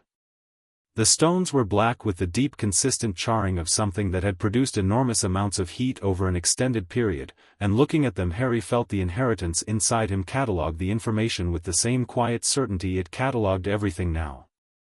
Fire. Not magical fire. Biological fire. Something large. He wasn't surprised when Bagman bustled in with his bag of small model dragons. He watched each champion take their model. Fleur got the Welsh green, Crumb got the Chinese fireball, Cedric got the Swedish short snout, and they all took their miniature horrors with the stoic acceptance of people who had already been told this was coming but had still hoped to be wrong. Harry reached into the bag. The Hungarian horntail uncoiled in his palm. The model was perfect, black scales, bronze horns, the tail barbed and vicious even in miniature.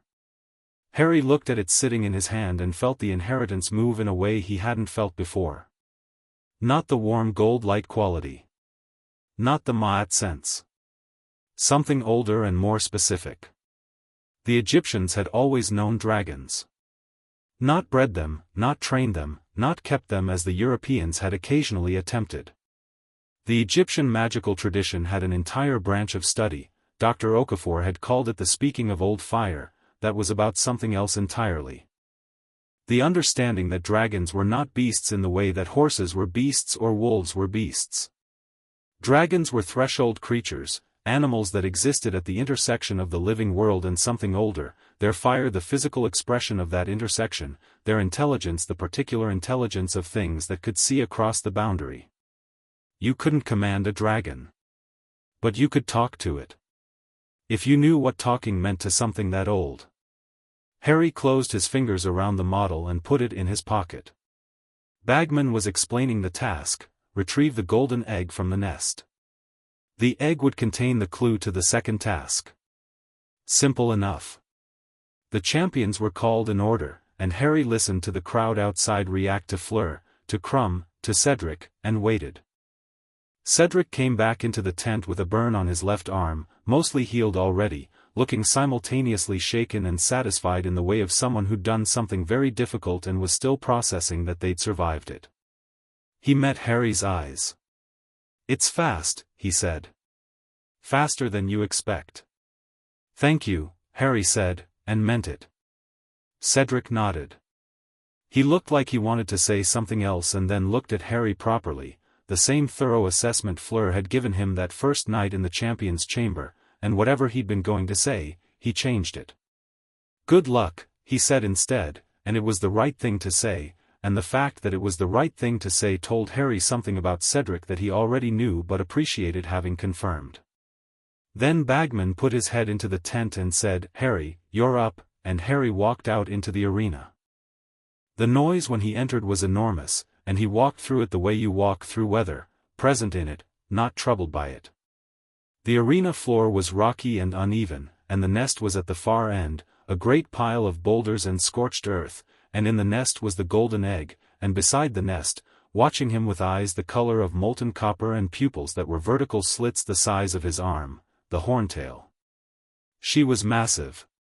The models never quite communicated the scale, 40 feet from snout to tail tip, maybe more, with wings folded close against her back and the barbed tail moving in slow deliberate arcs that pulverized the ground it touched. The bronze horns caught the gray November light and held it, and she was looking at him with the complete focused attention of something that was deciding what kind of threat he was. The crowd was screaming. Harry stopped walking. He stood in the middle of the arena floor, 40 feet from the largest, most dangerous dragon in the European magical registry, and he stood still. This confused the dragon. He could see it in the shift of her attention, a slight reorientation, a new angle of assessment. She'd been tracking him as a moving target, the way predators track moving targets, and the cessation of movement disrupted the pattern. She watched him. Harry let the inheritance move. Not the gold light. Not the Patronus. Something older and more specific than either of those, the thing Dr. Okafor had spent 2 sessions trying to explain to him before she'd eventually said stop trying to understand it and just let it happen, which had turned out to be the correct instruction. It moved through him from the ground up, through his feet and his legs and his chest, and it changed the quality of his presence in the arena the way a tuning fork changes the quality of the air around it. The dragon blinked. Her head came down. Not in aggression, in attention.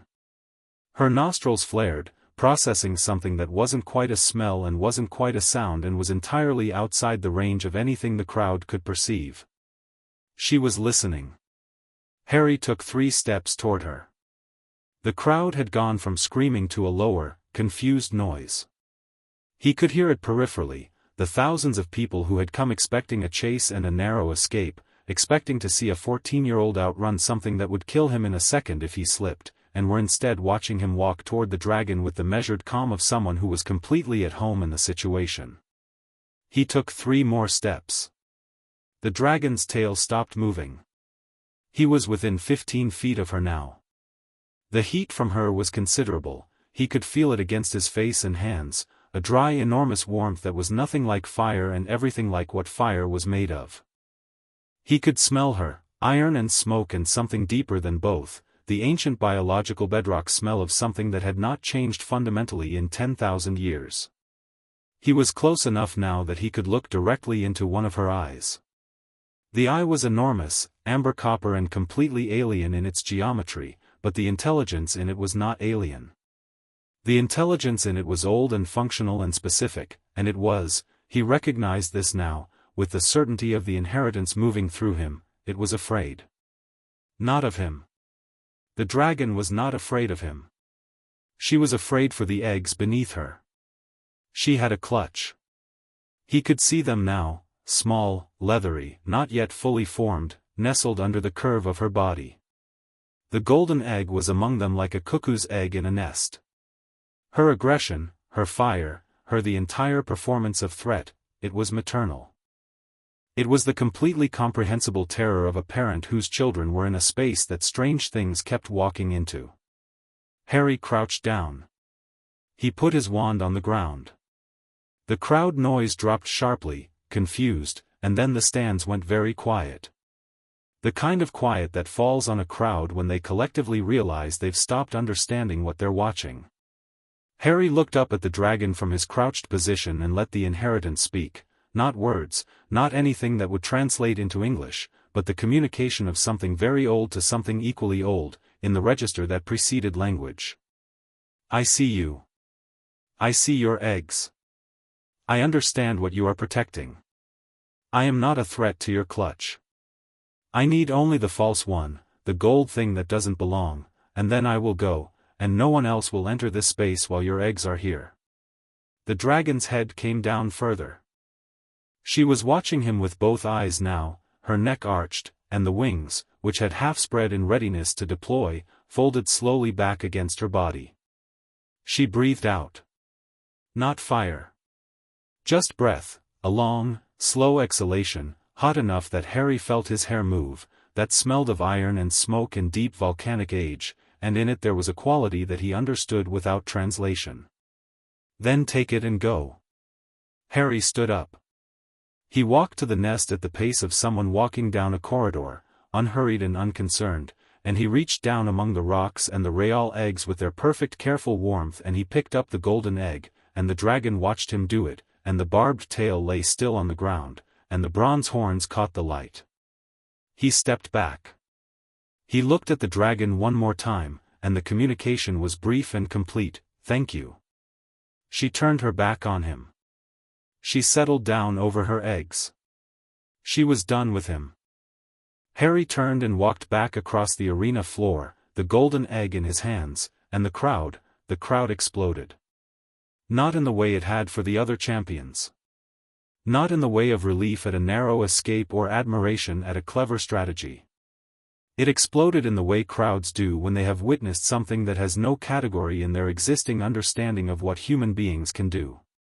The noise hit him like a wall and he walked through it, because the noise was enormous and real and he was glad they'd enjoyed themselves, and also it had nothing to do with the central fact of what had just happened, which was this. A Hungarian horntail had let him take her egg because 5,000 years of pharaonic death magic had given him the ability to speak to something old enough to remember when the boundary between the living world and what lay beyond it was a more permeable thing. He pushed through the tent flap. Fleur and Crumb were both on their feet. Fleur said nothing. She looked at him with the silver-gray Vila eyes and the expression of someone comprehensively revising a model of the world. Crumb said, in the heavily accented English that somehow managed to be more direct than most people's native speech, "You spoke to it." Something like that. How? Long story, Harry said. He sat down on the nearest bench and looked at the golden egg in his hands. Longer than we've got right now. Crumb was quiet for a moment. Then, would like to hear it. Harry looked up at him. The Durmstrang champion was watching him with those heavy, serious eyes, and what was in them now wasn't competition and wasn't the measured acknowledgement from the champion's tent. It was something more like genuine curiosity, the kind that was rare in people who had already decided they were the best at what they did. "Buy me a butterbeer at Hogsmeade," Harry said, "and I'll tell you what I can." Something moved across Crumb's face that was the distant early ancestor of a smile. "Agreed," he said. The judges' scores came up and Harry received a perfect 35 from 4 of the 5 judges, with a 28 from the representative from Durmstrang who clearly had national loyalty considerations to maintain. The total of 33 put him in first place. He found this out from Ron, who met him at the tent entrance with the badge and a face that was so purely and uncomplicated delighted that Harry had to look away for a moment before he said something embarrassing. "First," Ron said. "You're in first. Did you know the dragon sat down?" "She literally just sat down and let you." "I know," Harry said. "I was there." "Harry." Ron grabbed his arm. "She sat down." "Ron." "The horntail sat down like a very large dog and you just walked away with the egg." "That's a reasonable summary." "How?" Ron gestured broadly with both hands in a movement that conveyed the impossibility of verbal language to address the situation. "How did you do that?" "Dar." "Okafor called it the speaking of old fire," Harry said. "I'll explain properly later. Hermione's going to want to be there when I do." Ron accepted this. He fell into step beside Harry, and they walked back toward the castle through the mass of students streaming back from the stands, and Harry could feel the shift in the crowd around him, not the ambient magnetic adjustment he'd grown used to, but something more active. People were looking at him differently than they had this morning. Not with the complicated mix of resentment and curiosity and uncertain awe that the goblet announcement had produced. With something cleaner than that. He'd walked into an arena with a Hungarian horntail. He'd walked out of it. He'd done it without theatrics, without a dramatic confrontation, without his wand. He'd done it in a way that nobody could describe accurately and nobody would stop trying to describe. The Potter Stinks badges had a very short remaining lifespan, Harry thought, and found he had absolutely no feelings about this in any direction. He was nearly back to the castle entrance when he heard his name, Harry.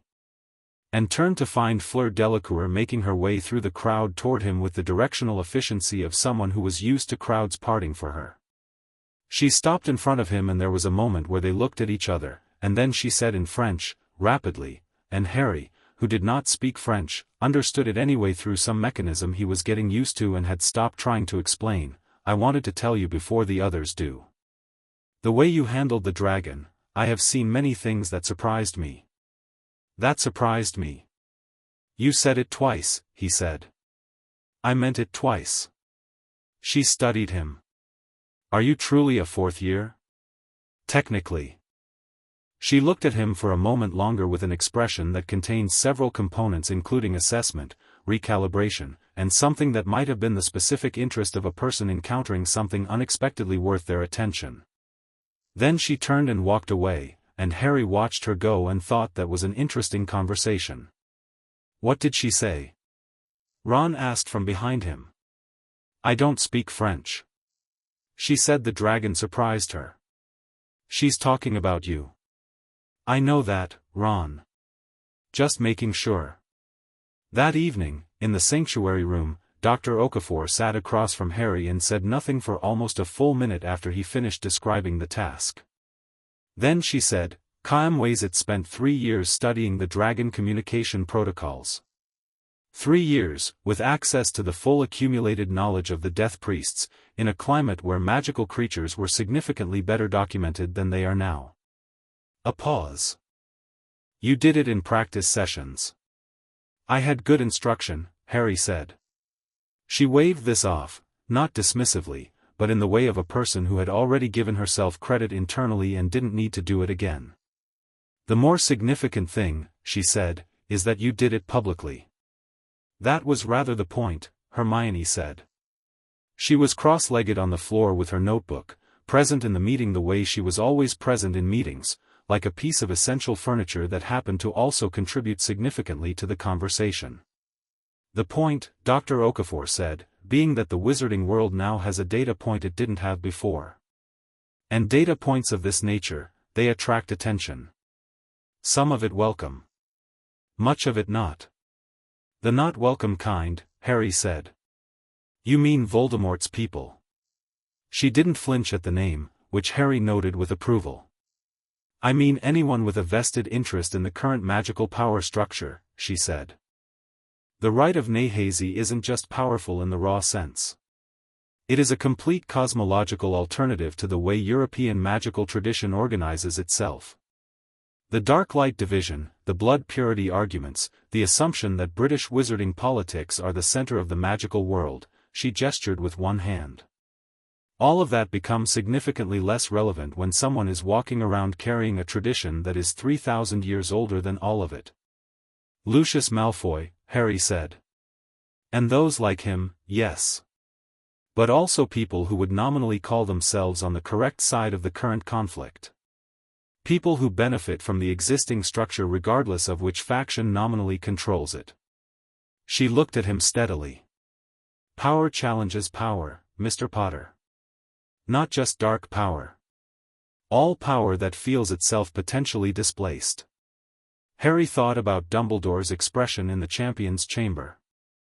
He thought about Crouch's face, that specific fear calculation combination. "Crouch," he said. The night the goblet announced, Crouch didn't look surprised enough. Dr. Okafor was quiet for a moment. "No," she said. "He wouldn't be." Bartemius Crouch was, before his current role, the head of the Department of Magical Law Enforcement. In that capacity he had access to the full range of classified research conducted by the ministry. A pause. "Including research on the rite of Nehazi, which the British ministry obtained fragments of in the 1970s. Hermione looked up sharply. "The ministry knew?" "The ministry knew there was an activated rite of significant power attached to the Potter boy. They didn't know the full scope of it. They attributed it to the mother's sacrifice magic and the scar enchantment and called it sufficiently explained."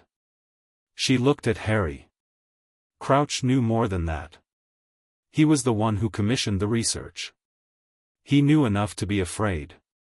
Another pause. "He is also, according to my sources in the international community, not in good health. He has been absent from his ministry duties more frequently than reported." "His son," Harry said. The room went still. Harry didn't know where it came from, not conscious knowledge, not something Dr. Okafor had told him. The inheritance had that quality sometimes, of pattern completion, filling in the gaps the way water fills a shaped vessel. He'd watched Crouch's face for 3 weeks.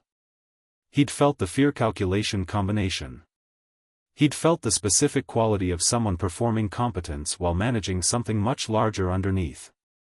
"His son was convicted as a Death Eater," Harry said slowly, watching the pieces settle. He's in Azkaban. Crouch put him there himself. He looked at Dr. Okafor. Except he's not in Azkaban, is he? Dr. Okafor was very still. I don't know that, she said carefully. You know it's possible. A beat. I know it is possible, she said. And if it is possible, then the tournament, the timing of the tournament, the specific venue, the specific tasks, someone designed it as a path, Harry said. A path to something that needs me specifically. He thought about Nefertari. Your blood is one of them. He thought about the graveyard that the inheritance told him was coming. The tournament is a setup. Or part of one. Harry, Hermione said quietly. I know. He looked at her. I know, Hermione. What do you want to do? He thought about that. He thought about Dumbledore, and Crouch, and whatever was moving underneath the tournament's surface. He thought about the graveyard. He thought about 5,000 years of Pharaoh power and the god of the scales and a woman in a dream temple who had said the rite requires a soul of sufficient weight. I want to win the tournament, he said. Properly. And I want to be ready for whatever comes after. The second task is in February, Hermione said. Then we have time. Time for what? Harry looked at Dr. Okafor. At Hermione. At Ron, who was leaning against the wall with his arms folded and his face set in the uncomplicated expression of someone who had decided which side they were on and was done deliberating. Time to prepare properly, Harry said. Not just the task. The whole thing, what comes after, what's underneath it, what Crouch is managing and why. He paused. And time to understand what I can do. All of it. Not just the parts that are useful for a tournament. Dr. Okafor nodded slowly. There are 4 working modes we haven't covered yet. Then let's cover them. 2 of them, she said, have no analog in Western magical practice. Good, Harry said. I'm tired of Western magical practice. She looked at him for a moment, and the expression on her face was the careful professional one she wore when she was keeping the warmth from showing too much. Caem weighs it, she said, in the same fragment of text, the Cairo Museum piece, wrote one more line that I did not translate for you at the first meeting. She reached into the eternal satchel and produced the sealed case, opened it with the same care as before. She looked at the hieroglyphics for a moment. He wrote it after the rite itself, after all the technical instructions. It reads, to whoever carries this, you will face the one who believes death is a thing to be defeated. Tell him from me, across whatever distance of years separates us, that he is wrong. Death is not an enemy. Death is the oldest and most faithful ally. The pharaohs did not fight death. We made peace with it. And that peace is the most terrible weapon in existence. The sanctuary room was quiet. Outside, somewhere in the castle, something shifted. A door closing, the distant sound of students in corridors, the ordinary evening sounds of Hogwarts going about its ordinary business. And beneath all of it, in the deep old foundations, the stones of the sanctuary room held their ancient markings and the castle kept its long patient watch. Harry looked at his hands. Good advice, he said. I thought so, Dr. Okafor said. Now. Shall we begin? Chapter 5, The River Between Worlds. February arrived and the Black Lake froze at the edges. Not all the way across, the lake was too deep and too old and too occupied for that, its water a specific dark that had nothing to do with absence of light and everything to do with depth. But the margins frosted over in the mornings and the castle grounds went hard and white underfoot, and the students of 3 schools moved through the cold in clusters, burning through their stock of warming charms with the casual profligacy of people who had access to magic and intended to use it. Harry ran every morning. Not because Dr. Okafor had told him to, though she had. Because the inheritance had something in it that was restless in a way that only motion addressed, a quality of energy that wanted physical expression alongside the magical, and running in the cold Scottish dawn with the lake on his left and the castle at his back gave it somewhere to go. He ran in the dark, before the rest of the school was awake, and sometimes when he ran along the lake's edge he could see movement beneath the surface. Not threatening movement. Curious movement. The merpeople had been watching him since October. He'd noticed it first as a quality of attention from beneath, the same compass needle adjustment he'd gotten from people in corridors, but from the water. Occasionally a pale face at the surface, just below the ice margin, there for a moment and then gone. He'd mentioned it to Dr. Okafor, who had looked at him with the expression she reserved for things that didn't surprise her as much as they perhaps should. The lake's residents are old, she'd said. Old enough to recognize what you carry. They have been waiting, probably, to understand what your intentions are. My intentions toward a lake full of merpeople? Your intentions in general, she'd said. Old things assess the intentions of things that are older than they expected. He'd filed that under useful and kept running. The second task clue had taken Hermione 4 days to crack, which he thought was remarkable given that it required listening to the egg underwater, and she'd come back from the prefect's bathroom with wet hair and a notebook full of writing and the specific expression of someone who had solved the problem and found the solution unsatisfying in its implications. They take something from each champion, she said. Something they'll miss. And you have to retrieve it from the lake floor in an hour. Harry had looked at her. Then at Ron. Ron had looked back with the particular expression of someone who had just done the math on something they'll miss and arrived at an answer about himself that he was trying to be relaxed about. Well, Ron had said. They're not going to hurt you, Harry said immediately. It's a task, not, I know they're not going to hurt me, Ron said. The lake. In February. A pause. Cold. Very cold, Harry agreed. Right. Ron had put his hands in his pockets. Right, well. Get me out quickly, then. I'll be quick, Harry said. Before the hour's up. Obviously before the hour's up. Just checking, Ron said. Yes. Okay. Do it properly.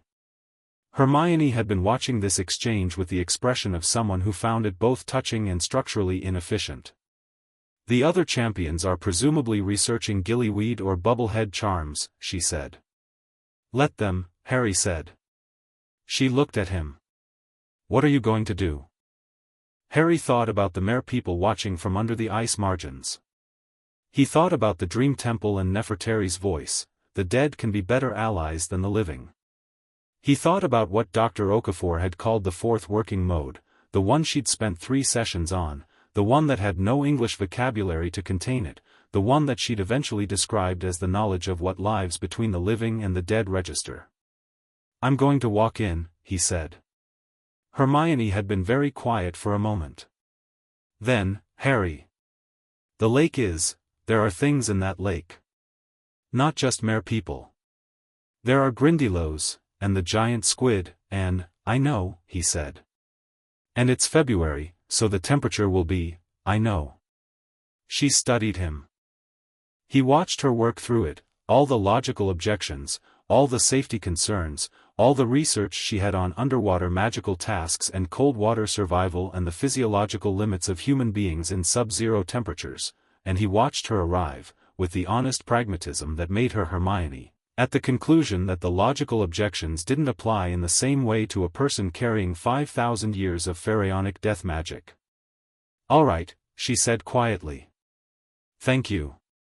Don't thank me. Come back with Ron before the hour's up. I intend to come back with considerably more than Ron, Harry said. She had looked at him then with the expression that had replaced her early-term concern, not worried, not calculating, but something more honest than both. I know you do, she said. I know. The morning of the second task was clear and so cold it made the air taste like metal. The lake was black under the winter sky, its surface perfectly still except at the ice margins where it breathed very slowly, and the stands built along the northern shore were packed with people who had dressed for weather that the warming charms alone couldn't fully address. Harry could see them as he walked down from the castle, the mass of color, the movement, the visible breath of 400 people releasing into the same cold air. He walked with Ron and Hermione, and this time nobody commented on whether he was eating breakfast because there had been no breakfast, only a very early morning in the sanctuary room with Dr. Okafor sitting cross-legged across from him while he did the thing she'd spent 3 sessions teaching him that had no English name. The best description she'd given him was this: between each living thing and the threshold of death there is a space. It is not large. It is not dramatic. It is simply the distance between what you are and what you might become if the worst thing happened. In that space, for those who have been through it and returned, there is, not power exactly. Orientation. An absolute knowledge of which direction is alive and which direction is not. The Pharaonic priests called it the compass of Anubis. In deep water, in darkness, that compass cannot be confused. It points the way. He'd practiced it until it was automatic. Until he could find north by death sense the way other people found north by sun. The lake would be dark. The lake would be cold. The lake held things that had no interest in making his journey easy. None of that was the problem. He'd walked through death at 15 months old and carried the memory of it in his bones.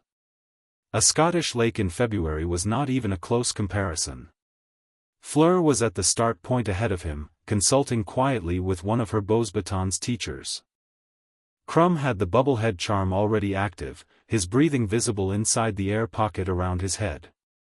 Cedric was standing with his wand in hand, almost certainly ready to transfigure something. Harry arrived at the water's edge and stopped. The lake looked back at him. "Hey," Ron said quietly, from behind him. Harry turned. Ron was standing with his hands in his pockets and his chin tucked against the cold, and he had the expression on his face that he wore when he was about to say something he found difficult, not emotionally difficult, but structurally difficult, the way some people found saying important things out loud structurally difficult because the saying of it made the importance real. "You're going to be fine," Ron said. "And I'll be fine. So just, don't do the thing where you get distracted worrying about me and do something reckless." "When have I ever?" "Constantly," Ron said. "You do it constantly. You get worried about someone else and then you stop thinking about yourself and that's when you almost die." Harry looked at him. "I won't do that," he said. "I'll get you and come back." "Good." Ron nodded. "Okay. Good." "Ron." "Yeah?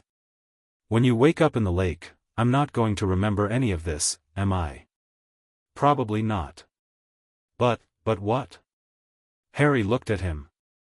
At the honest uncomplicated face that had been the first friendly face in his whole life, on a train, 6 years of loneliness before it, and then Ron Weasley sitting across from him with a smudge on his nose and a broken wand and the natural generosity of someone who had grown up in a house full of love and didn't know how to be any other way. "Nothing," Harry said. "I'll see you at the surface." Ron nodded again. He looked like he might say something else and then didn't, and Harry turned back to the lake, and the cannon fired. The cold was extraordinary. Not painful, or rather, pain was the wrong framework. The lake was February cold in the specific marrow-deep way of water that had been cold for months and intended to be cold for months more, and when Harry went under the surface it wrapped around him completely and the light disappeared immediately, the winter sky above becoming a distant memory within 3 kicks down. He let the cold be what it was. He didn't fight it, didn't resist it, didn't direct power toward warming himself the way a standard warming charm would. He let it move through him and let the inheritance move through him, and the two things found their equilibrium the way they always found equilibrium now, his own magic and the 5,000-year river of power settling into the same current, complementary, complete. The cold was still there. He could feel it. It wasn't hurting him. He swam. Or, swimming wasn't quite the right word for what the inheritance had done to his relationship with water. He moved through it the way water moves through water, the resistance that should have been there simply not engaging, and in the darkness he found north by the compass of Anubis and turned toward the lake floor. The Grindylows found him at 20 feet down. He felt them before he saw them, small quick presences with the quality of things that were alive and territorial and not particularly interested in the hierarchy of magical creatures, which was to say they didn't care who or what he was and intended to make him leave their space. 3 of them, coming fast from the left, and Harry turned without slowing and looked at them in the dark water, and the inheritance moved. Not aggressively. Not in the gold light way. Just present.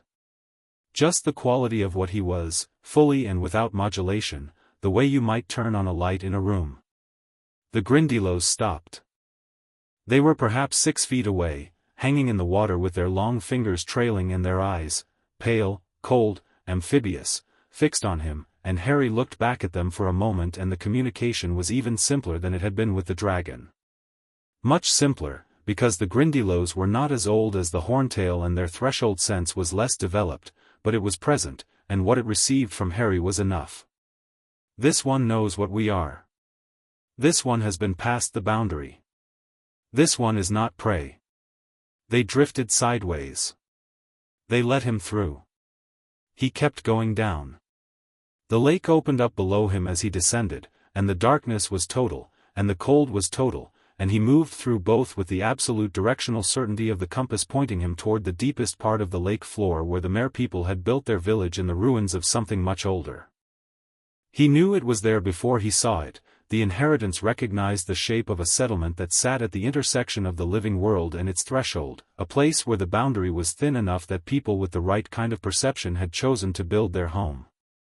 Light came from below, cold blue-green bioluminescence, merpeople made, algae and sea glass and the particular craft of underwater civilization arranged along carved stone streets that went back further than Hogwarts and probably further than the Founders and possibly further than anything on the surface within several hundred miles. He came down into the light of the merpeople's village. The village was not empty.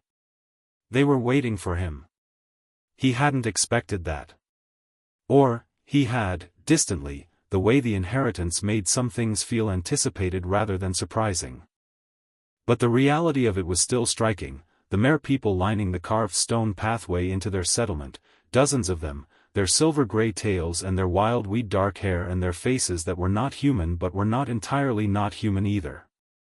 They watched him descend with a quality of collective attention that he recognized because he'd felt it in corridors for months, but this was larger and more deliberate and had a different weight to it. It had ceremony. He touched down on the lake floor and stood in their cold light and looked back at them, and nobody moved for a moment. Then the eldest one, he could tell without markers or symbols or anything that translated into surface world hierarchy, simply because the inheritance could feel the accumulated weight of years in someone the way it could feel everything else, swam forward. She was old. Extraordinarily old, in the way that things which live at the threshold sometimes were. Her face was deeply lined, her tail a darker silver that was almost gray, and her eyes were the specific pale of something that could see in total darkness and had been doing so for a very long time. She stopped in front of Harry. She spoke. Mermish was not a language Harry could speak. Nobody on the surface could speak Mermish above water, and below water only the inheritance gave him what he needed, which was not translation exactly but the same complete meaning understanding he'd had from the hieroglyphics in the sanctuary room. She said, "We felt you arrive in the school. We have been waiting to see what you would do." Harry said, or communicated, in the mode that wasn't quite speech, "I came for my friend." She looked at him steadily. "We know why you came. We are asking what you will do now that you are here." He understood the distinction. "I don't know yet," he said honestly. "I know what I carry. I'm still learning what it means." Something moved through the assembled Mer people, not physically, but in the quality of their collective attention. A shifting. A response. The elder said, "The one who was here before you, the death priest whose power you carry, he communicated with the people of the deep water. He made a compact. We have been holding part of it for 5,000 years, waiting for the vessel to arrive." Harry went still. "What compact?" She turned and gestured, and 2 younger Mer people came forward carrying between them something that was wrapped in material that was not cloth, something that looked like woven light, pale and cold and clearly very old. They held it out to him. He took it. It was lighter than it looked, and the moment he touched it the inheritance recognized it the way a key recognizes a lock, complete, immediate, the warm gold recognition shock he'd felt when Dr. Okafor had translated the papyrus fragment. He didn't unwrap it. He knew what it was without unwrapping it. "He left this for me," Harry said. "He left it for the vessel," the elder said. "We did not know the vessel would come in our lifetime. We are glad to have carried it to completion." A pause. Her pale eyes were steady. "There are things in this lake that are not friendly to you, son of Pharaoh. There are things in this lake that are not friendly to anything. They will not trouble you today. We have seen to it." "Thank you," Harry said. And then, because the inheritance had something specific in it for this moment, because Kayamwazit had apparently thought of everything including the ending of a 5,000-year compact with a population of Scottish Lake merpeople, the Death Priest sends his gratitude. Across whatever distance of years separates us. The elder was still for a moment. Then she said something that Harry felt rather than heard, a single word in Mermish that had no English equivalent but whose complete meaning arrived fully formed, witnessed. She turned and the crowd of merpeople parted, and at the far end of the pathway, tied to a carved stone post with what appeared to be weed rope, were 4 figures hanging in the still water. Ron. A girl Harry didn't immediately recognize. Hermione's cat, Crookshanks, which was unexpected and said something about Hermione that he'd think about later. And Cedric's girlfriend, Cho Chang. Harry tucked the wrapped object from the merpeople inside his robes, and it stayed there, weightless, not subject to the same physics as the rest of the water, and swam to the post. He untied Ron first. Ron was under a magical sleep, breathing in the specific slow way of someone under a deep enchantment, and Harry held him by the collar of his robes and looked at the other hostages for a moment. The girl he didn't recognize, small, dark-haired, perhaps 8 or 9, had a quality about her face that said Fleur in the way family resemblance worked. Her sister. He untied her and held her in the crook of his arm. He looked at Cho Chang. Cedric would be coming. He was a good wizard and a better person and he would come for Cho Chang, and the inheritance had something useful for Harry which was the precise knowledge that Cedric was already in the water and moving in the right direction. He had 15 minutes, and 15 minutes was enough, and Harry was not going to take Cho from him because Cedric didn't need him to. He turned, holding Ron and Fleur's sister, and swam for the surface. The ascent was faster than the descent, not because of any urgency, but because he was lighter than he'd been going down. The wrapped package from the merpeople sat against his chest and generated a warmth that had nothing to do with temperature, and the Grindylows were gone from their earlier territory, and the darkness gave way to grey as he came up through the water and the cold and the distance. He surfaced. The air hit him like a wall and the crowd noise hit him immediately after, and he had Ron in one hand and Fleur's sister in the other, and both of them were already stirring from the enchanted sleep, and the noise was enormous. He swam them to the dock and the Hogwarts medical staff were there immediately, and Madame Pomfrey wrapped blankets around people with the focused efficiency of someone for whom this was professionally unremarkable, and Ron surfaced into consciousness saying, "Cold, why is it so cold?" and then, seeing Harry, "Did you get it? The clue?" "I got more than the clue," Harry said. Ron blinked water out of his eyes. "You found something." The merpeople were holding it. 5,000 years. Harry touched his chest where the package sat. "Kayamwazit left something for me." Ron stared at him. "In the lake." "In the lake." "This school," Ron said, with a comprehensive feeling that he was unable to fully express and wasn't going to try. He accepted a second blanket from Madame Pomfrey and sat dripping on the dock. "What is it?" "I don't know yet," Harry said. "I'll find out tonight." The judges' scores for the second task came later, after all 4 champions had surfaced and been assessed and the crowd had done its various processing of events. Harry received full marks from 3 judges and was docked points by 2 for taking an extra hostage.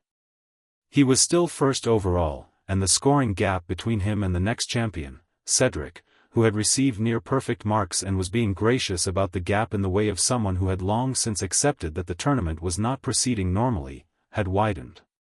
Crumb found him on the dock afterward. "You were down for 43 minutes, Crumb said, without preamble.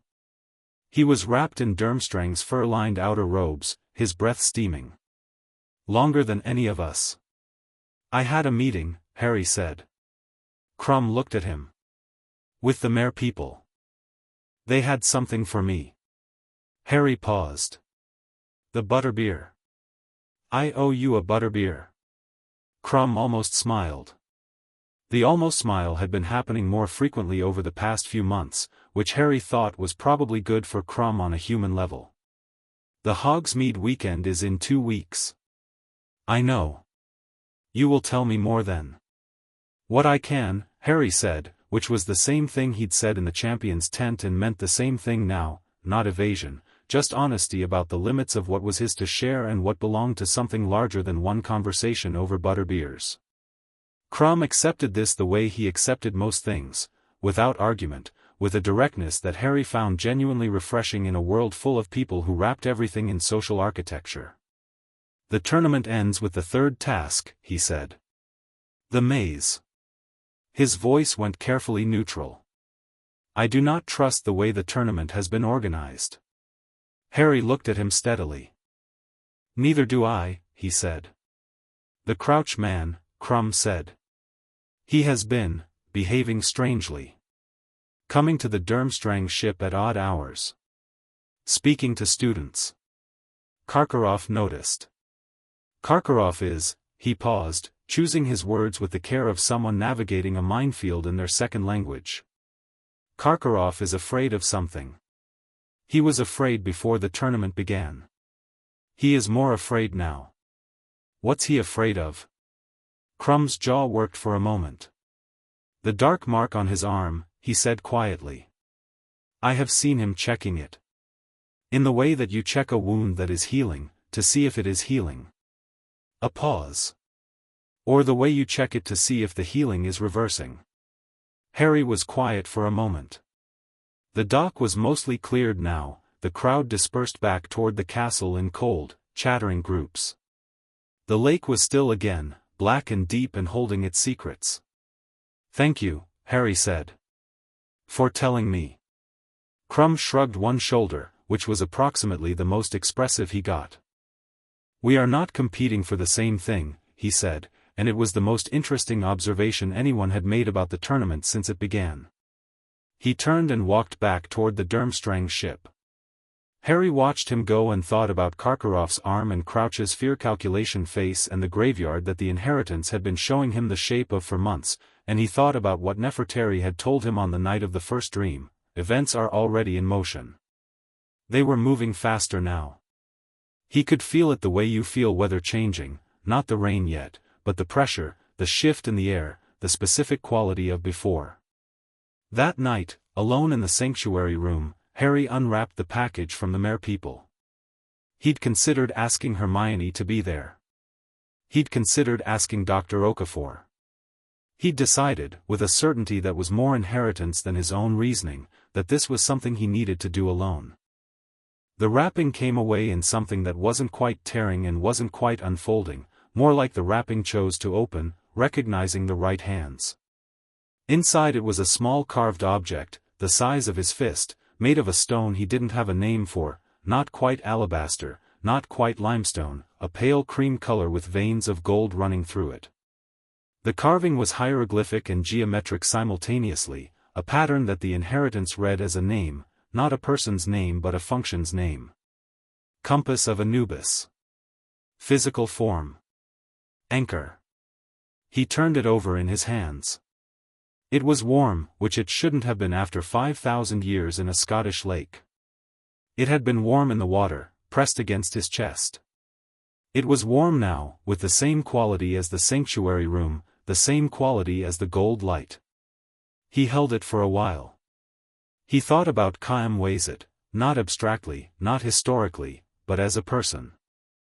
Someone who had spent 15 years looking for a soul and hadn't found it. Someone who had built the most complex magical inheritance in recorded history and had never seen it received. Someone who had died knowing that somewhere, in some future he could not see, a soul was going to carry everything he'd built and face the thing he'd built it to face. Tell him from me, across whatever distance of years separates us, that he is wrong. Harry closed his fingers around the carved object. I have it, he said aloud, to no one in the room and to a man who had been dead for 5,000 years, because the sanctuary room had that quality, of transmission, of the boundary being thin enough that something addressed across the distance might arrive. The torches went gold. Briefly, only for a moment, the way the fire in the common room had gone gold that morning months ago. Then they went back to ordinary orange. Harry sat in the ordinary orange light of the sanctuary room and held the compass of Anubis in his hands and thought about the third task and what it contained and what would come after, and he thought about what Nefertari had said about the man who believed death was something to be conquered. That is a lesson he has not yet learned. And learning it will require someone willing to teach it. He turned the compass over in his hands. The gold veins in the stone caught the torchlight and held it. He was not afraid. He'd established that at 15 months old in a house in Godric's Hollow, and the last 4 years had confirmed it every time someone expected fear and found something else instead. He was not afraid of the graveyard or the rebirth or the confrontation that the inheritance had been pointing toward since the night on the train when a dementor had come through a compartment door and he'd stood up instead of falling. What he felt, sitting in the ancient room with the ancient object in his hands and the ancient power settled in his bones, was something that had no dramatic name. He was ready. Not in the reckless way of someone who didn't understand what was coming. Not in the performed bravery way of someone who understood and was pretending not to be afraid. In the deep, simple, comprehensive way of someone who had made their peace with whatever came next, the way the death priests had made their peace, the way the pharaohs had made their peace, the way the rite itself had made its peace 5,000 years ago when it had been placed in the foundations of the world and told to wait. He put the compass in his pocket. He stood up. He walked out of the sanctuary room and through the corridor and up the stairs and back to Gryffindor Tower, and the castle around him was asleep and quiet and ancient, its foundations warm with something older than its stones, and somewhere far below the lake was black and still, and the mere people were in their village on the threshold of the world, and the compact was complete. Outside the dormitory window, the stars were out for the first time in a week, sharp and cold and impossibly bright over the Scottish mountains, and Harry looked at them for a moment before he got into bed. Nefertari was in the dream temple when he arrived. She looked at him and said nothing for a moment. You found it, she said. The mere people kept it well. They are faithful, she said. They have always been faithful. She looked at him with those ancient layered eyes. The third task is in June. I know. After the third task, I know, Harry said. I've known for a while. She studied him. You're not afraid? No. The temple was quiet. The columns held their gold. The distant sound of whatever desert wind existed in the dream space moved through the space at the edges, warm and dry and old. Good, Nefertari said. And for the first time in every meeting they'd had, she sounded something close to satisfied. Not relieved, she didn't do relief, he thought, because relief required having been uncertain. Satisfied, in the way of something that had waited a very long time for a specific thing and had finally, completely, received it. Tell me what I need to know, Harry said. For what comes after. She told him. He listened. When he woke in the morning the compass of Anubis was warm in his pocket and the dormitory was grey with early light and Ron was snoring gently and the world was entirely ordinary and entirely not, and Harry Potter lay in his bed with 5,000 years of inheritance settled in his bones and the knowledge of what was coming sitting alongside it with complete equanimity, and thought, let it come. Chapter 6, Death Has No King But Me. The maze appeared on the Quidditch pitch at the start of June. Hagrid had grown it, or rather, Hagrid had encouraged it, which was the more accurate description of how Hagrid interacted with anything botanical.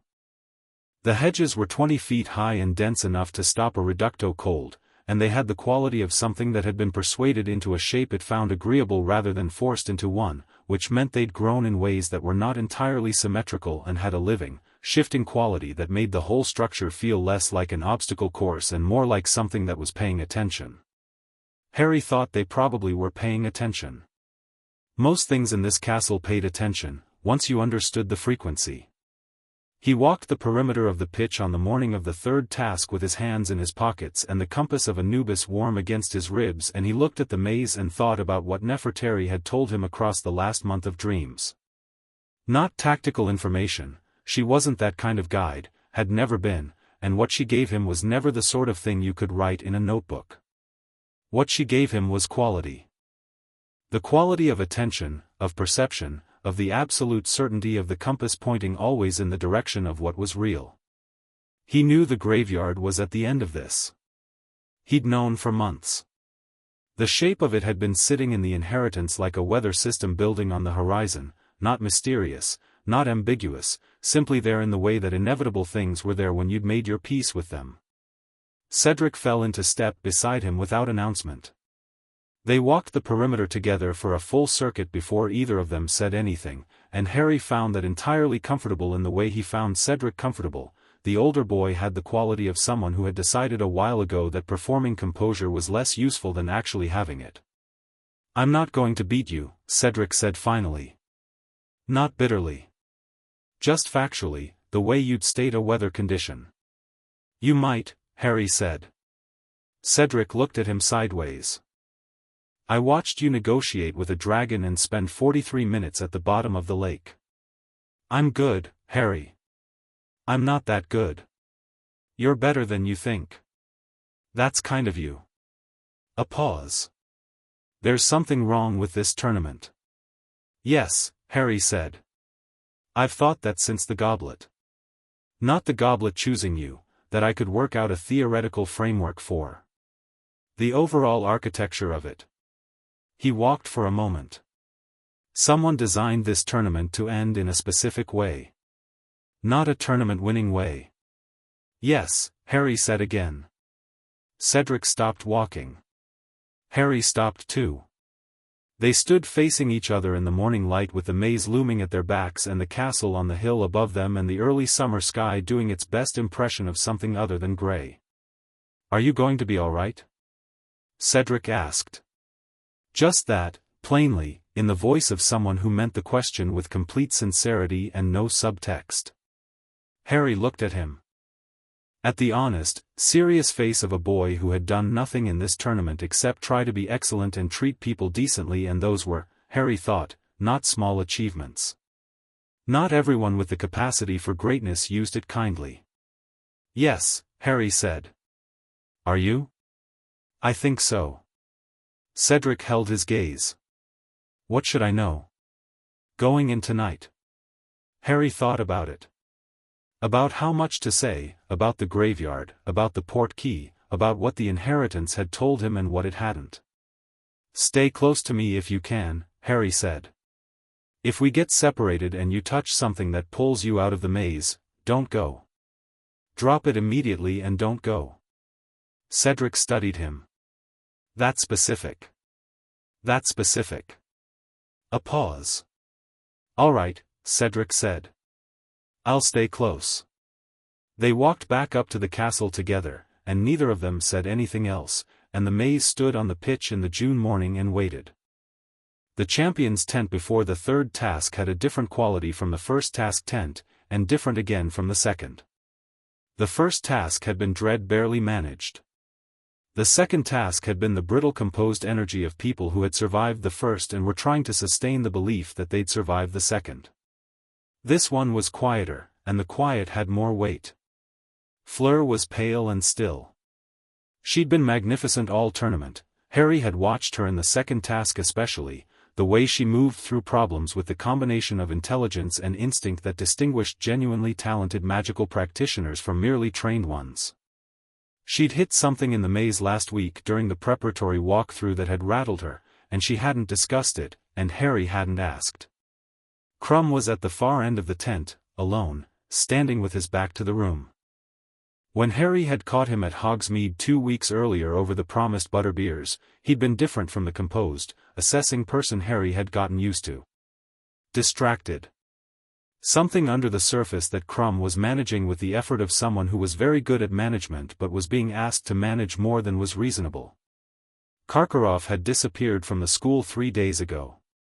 Nobody was saying it was the Dark Mark. Nobody needed to.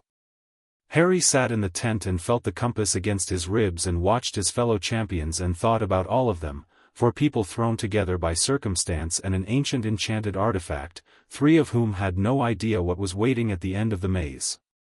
He thought about whether to say something, to give more warning than he'd given Cedric, and the inheritance told him clearly what it always told him when he asked it for guidance about things he couldn't control: what will happen will happen. Your part in it is your part.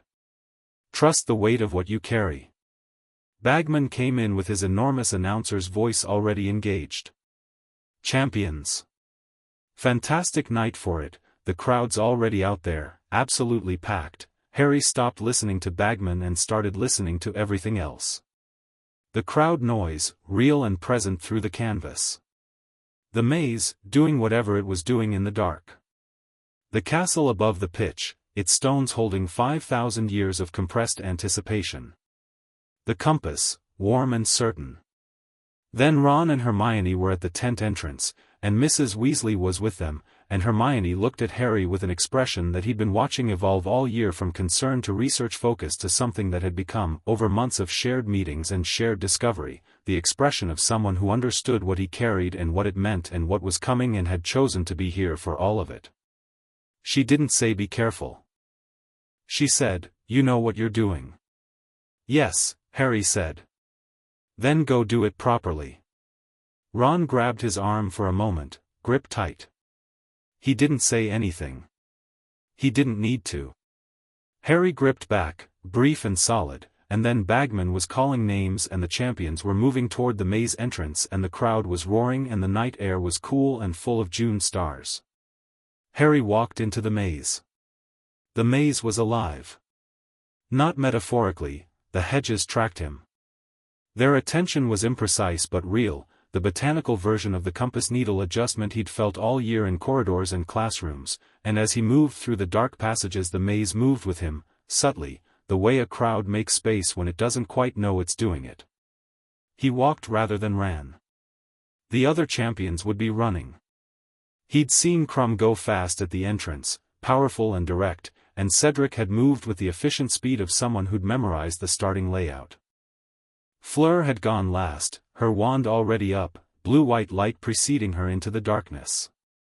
Harry walked, because running was for people who were navigating uncertainty, and the compass in his pocket gave him something better than a map. The first creature he encountered was a blast-ended scrut, which came at him out of a gap in the hedges with its armored underbelly and its absolute lack of anything resembling intelligence or negotiating capacity. Harry sidestepped it with the reflex of someone who'd been training his physical responses alongside his magical ones for 9 months, and it hit the hedge behind him and the hedge did something that sounded like indignation, and Harry kept moving. A boggart materialized from a patch of dense darkness 20 meters in. It took his shape for half a second, his face, his scar, his body, and then it tried to settle into a form that would frighten him, and the problem was that the inheritance had his relationship with fear comprehensively mapped and there was genuinely nothing conventional available. The boggart flickered through several forms with increasing desperation: Voldemort, a graveyard, Sirius Black behind prison bars, and Harry watched it struggle and felt something that was close to sympathy. He raised his wand. Ridiculous. The boggart turned into a small duplicate of Nefertari, ancient and composed and deeply unimpressed with everything. He almost laughed. He kept moving. He found Crumb 20 minutes in, near the center of the maze, and knew something was wrong before he saw him. The compass pointed wrong, not toward death, not toward anything he could name with the English vocabulary he had, but toward a disruption, a tearing of the Ma'at quality, something being done to a person that person hadn't chosen. Crumb was standing with his wand raised, performing the Cruciatus curse on Cedric. Not Crumb. The eyes were wrong. The posture was wrong. Crumb moved like Crumb, that powerful, controlled economy of motion, but the thing behind the eyes was not Victor Crumb, and the inheritance read it immediately, the same way it read the Horntail and the Grindylows and the Merpeople and the Dragon and everything it had catalogued all year, occupied. A soul being overridden. Imperious. Harry raised his wand and shot a stunning spell with the precision of 9 months of practice alongside everything the inheritance had taught him about will and direction and the movement of power as a function of intent rather than incantation, and Crumb went down cleanly. Cedric was on the ground, recovering, gasping. Harry crouched beside him. "Are you hurt?" Cedric's jaw was tight. It was Crumb. "Why was it? Someone put him under the Imperious curse," Harry said. "He'll be all right. Can you move?" "Yes." Cedric pushed himself up. His hands weren't entirely steady. "The cup. Is it near?" The compass said yes. The compass said it was very near, and it said something else as well. It said that the cup had the quality of a portal, a passage, a one-way gate that would open towards something that had been planned for a very specific person and was not a competition and had never been a competition. "Yes," Harry said. "And Cedric, what I said this morning. If the cup pulls you, drop it," Cedric said. "I remember." "Don't be a hero about it," Harry said. "I mean that. Whatever you feel when you touch it, the instinct to hold on, the sense that it's the right thing, the winning thing, drop it." Cedric looked at him for a moment, and whatever he saw in Harry's face, whatever the quality of certainty conveyed, whether the inheritance showed through in some physical way or whether it was just Harry being completely serious, he nodded. "I believe you," he said. Harry nodded. He stood up. He looked at the end of the passage where the maze opened up into the center, where the Triwizard Cup stood on a plinth in a circle of torchlight, gold and gleaming and waiting. He walked toward it. The graveyard. He'd known, and knowing hadn't made it smaller. The port key dropped him into dark air and he landed in a sprawl in cold Yorkshire dirt with the smell of old earth and cut grass and the particular silence of a place where no one living had been recently. He was on his feet immediately, wand up. The graveyard was old, a real one, not conjured, with headstones worn smooth by decades of weather and yew trees at the boundary and the dark bulk of a hill behind it. The name Riddle was visible on the largest stone at the center, and Harry looked at it and felt the inheritance settle completely into stillness, the way water settles before it turns to ice. A figure was coming toward him through the headstones. Small, carrying a bundle wrapped in dark cloth, moving with the purpose of something that had planned this moment for months and was absolutely certain of its own success. Wormtail. Peter Pettigrew, who had betrayed his parents and spent 12 years as Ron's rat and was now carrying whatever was left of Voldemort through a graveyard in Yorkshire because this was what his choices had built toward. Harry pointed his wand at him. "Stop," he said. Wormtail stopped. The certainty in his movement faltered. He'd expected to have the element of surprise, expected Harry to need a moment to understand where he was and what was happening, expected the confusion of the portkey transition to give him the advantage he needed. Harry had had months to prepare for this moment. He was not confused. "Harry Potter," said the thing in the bundle, and the voice was wrong in the way fingers are wrong when they're too many or facing the wrong direction, present but fundamentally incorrect, a voice working through a body it hadn't been designed for. "You've grown." "You haven't," Harry said. A pause. "Kill the spare," said Voldemort's voice. And Harry moved. He moved before Wormtail could raise his wand, not toward Wormtail but sideways and behind the nearest headstone, because the inheritance had given him something that no amount of bravery alone provided, the tactical understanding of 15 centuries of battlefield pharaohs, the knowledge that positioning was the first decision and everything else followed from it, and the specific certainty of the compass saying there, that angle, that approach. Wormtail's curse hit the headstone and the stone exploded, and Harry came around the far side already casting, not the spells in his school repertoire but something older, something that the inheritance provided in situations where precision and power needed to be the same thing, a compression of the gold light quality into a directed force that hit Wormtail like a wave hits a wall, completely, comprehensively, without cruelty. Wormtail went down. The bundle hit the ground and something in it shrieked. Harry stood over it. Inside the wrappings was the thing Voldemort had been reduced to, small, malformed, barely present, a soul that had spent 15 years refusing to go where it was meant to go and had destroyed itself in the refusal. The inheritance read it with complete clarity, a soul in violation of the natural order. A soul that has tried to make itself unkillable and succeeded only in making itself unable to live. "Hello," Harry said to it. "Kill me," Voldemort's voice hissed. "Or bring me the cauldron. Those are the only options, boy." "They're not, actually," Harry said. He crouched down, the way he'd crouched in front of the dragon, the way he'd crouched on the lake floor. Not dominant, not performing power. Just present. Fully present. "There's a third option." A silence. "You have nothing I want," Voldemort said. "I have something you've been running from for 50 years, Harry said. "I have the thing you tried to split yourself into 6 pieces to avoid. I have the thing you've built your entire magical framework around defeating." He paused. "I have peace with it." The thing in the wrappings was absolutely still. "You're a child," it said. "I'm the inheritor of the rite of Nehesi," Harry said. "I carry 5,000 years of pharaonic death magic. I was chosen by the god of the scales at 15 months old when your curse hit me, and the rite activated, and Anubis looked at my soul and found it sufficient." He held the thing's gaze, what passed for its gaze, the red eyes barely functional in the diminished body. "You've been fighting death your whole life. You made Horcruxes. You split your soul.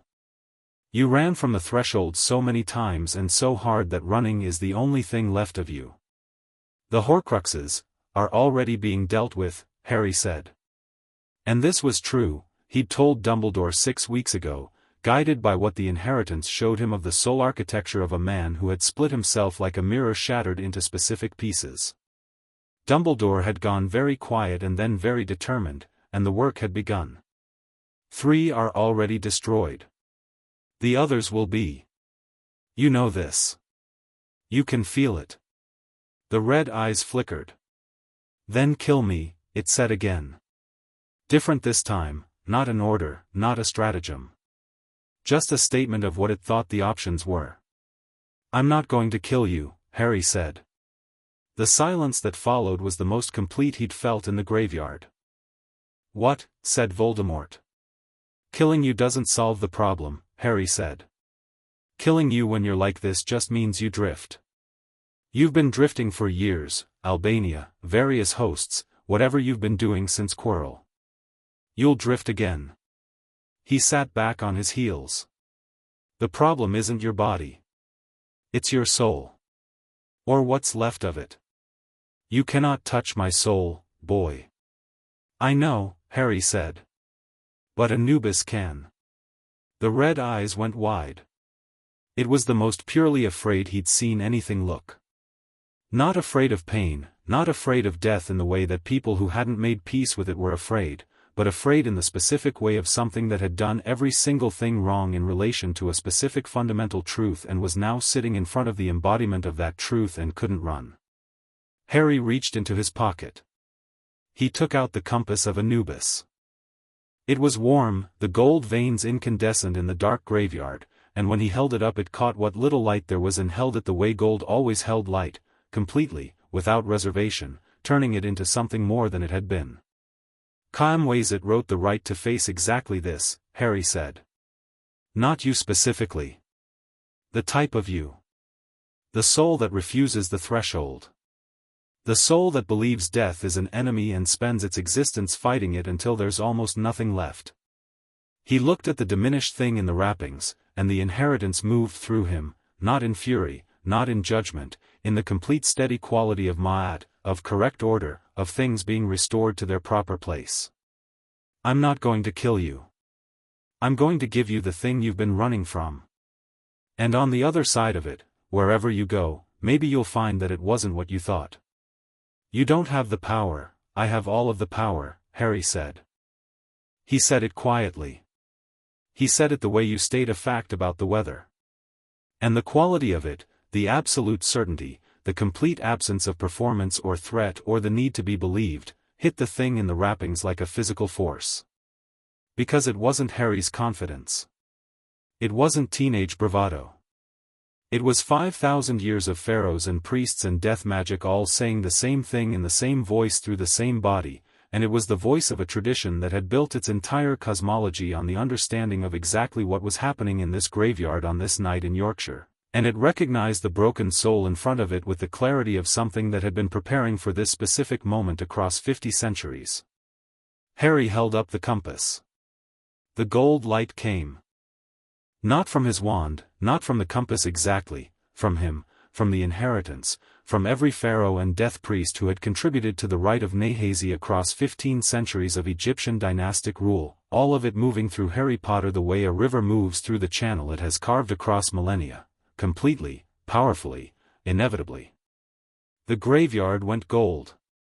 Not a flash, not a dramatic surge, a rising, like dawn.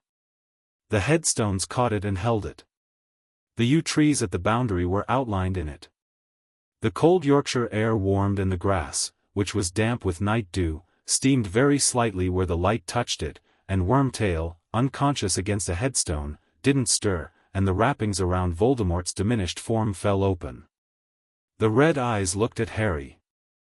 "What you carry," Voldemort said, and the voice had changed, some quality of the performance had dropped away, leaving something underneath it that was much older and much smaller and much more afraid, "is not dark magic. I have studied every dark magical tradition in existence.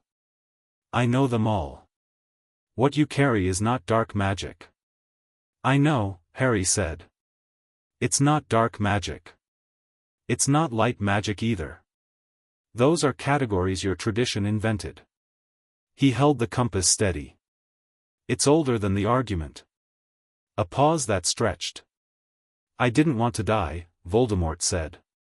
And it was the most human thing Harry had ever heard from him, not the grandiose villain's declaration, not the cold strategic assessment, just the stripped-bare truth of it. "I didn't want to die."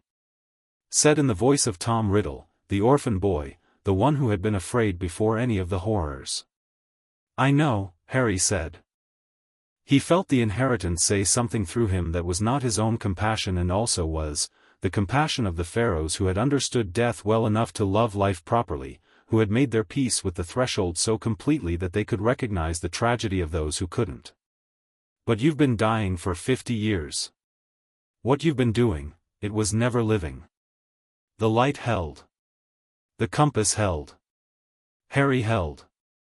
And something in the thing that had been Tom Riddle, in the fragments of soul that had run and hidden and split and refused, something let go. He felt it happen. The inheritance registered it the way it registered everything, completely, without judgment. A soul releasing its grip on the threshold it had been clinging to for half a century.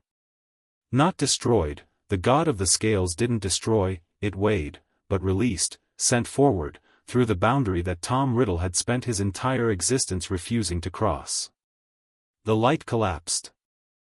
The graveyard was dark again.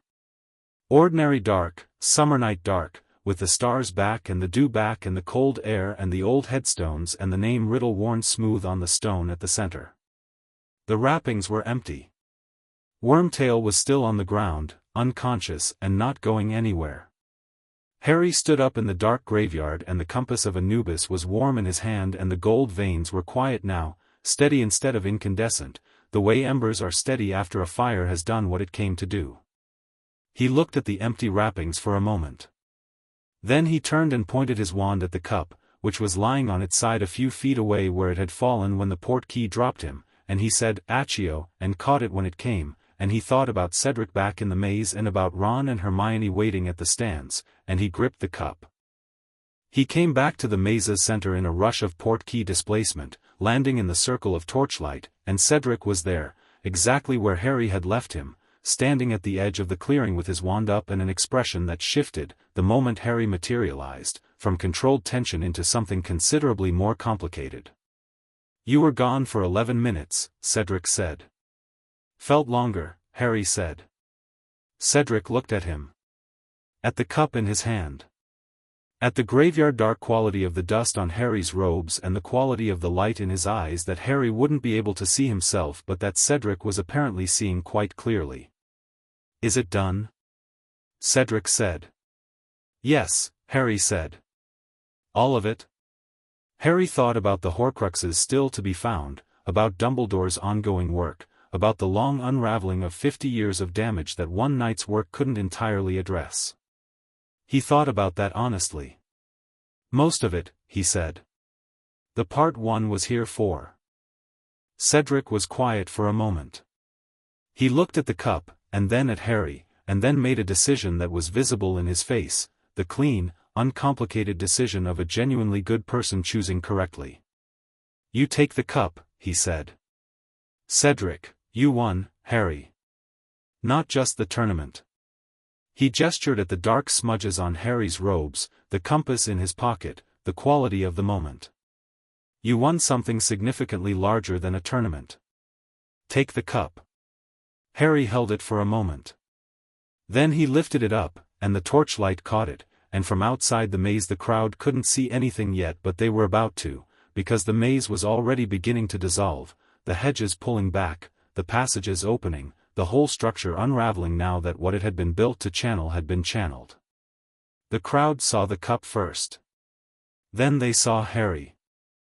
Then the maze was entirely gone and the Quidditch pitch was just the Quidditch pitch with the night sky above it and 4,000 people staring at a 14-year-old who was standing in the middle of the pitch holding the Triwizard Cup with his robes dirty and the compass of Anubis warm in his pocket and an expression on his face that nobody could quite describe afterward, when they tried.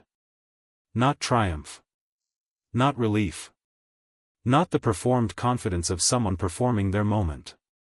Just, settled. Complete.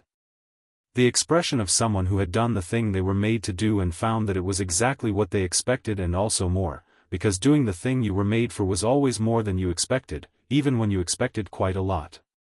The silence lasted 3 full seconds. Then the crowd erupted, and Harry let them. Hermione reached him first because Hermione was always fastest when she was motivated, and she came through the press of people with her hair everywhere and her robes askew from fighting through the crowd and she stopped in front of him and they looked at each other. "It's done," she said. "Mostly," he said. "The Horcruxes, Dumbledore's working on them. We'll help." He paused. "I'll tell you everything. Tonight, in the sanctuary room. Everything." She held his gaze for a moment. Then she did something unexpected, she reached out and straightened his glasses, which had gone crooked in the port-key landing, with the quick practical gesture of someone who had been doing it unconsciously for years. She stepped back. "All right," she said. "Tonight then." Ron arrived approximately 2 seconds behind her, having been larger and therefore slower through the crowd but having made up for it with determination. He looked at Harry with the same complete expressiveness that Ron always brought to important moments, everything visible, nothing managed, the full force of his actual feelings about everything fully present in his face. "You're covered in graveyard dirt," he said. "Yes. But you're all right." "Yes." Ron let out a breath that sounded like it had been held for the better part of the evening. "Good," he said. "Good." He clapped Harry on the shoulder with the force of someone expressing something he didn't have words for and wasn't going to try. "All right. Good. We're buying butterbeer." "We're going to the sanctuary room first," Hermione said. "After the sanctuary room," Ron said. "After," Harry agreed. Dumbledore appeared through the crowd with the specific quality of someone who had been moving quickly but arrived slowly, and his face had the expression Harry had been cataloguing all year, not the careful neutrality, not the warm grandfatherly performance, but the genuine face of a man who had just had his understanding comprehensively reorganized and was processing it in real time. He looked at Harry for a long moment. "He's gone," Harry said. Not as a question. The scar, Dumbledore said. Harry put his hand to his forehead. The scar was there, it would probably always be there, but the quality had changed. The Horcrux fragment that had lived in him since Godric's Hollow, the piece of Voldemort's soul that had lodged itself in the wound, it was gone. The inheritance had cleared it the way a river clears debris. Quietly, completely, as a natural consequence of everything else. The piece of Voldemort in you, gone, Harry confirmed. Dumbledore was quiet for a moment. Then he said, there are still Horcruxes too, I know. We'll work on them. Together, this time. Harry held his gaze steadily. Together, as equals. With full information in both directions. The headmaster looked at him for a long moment.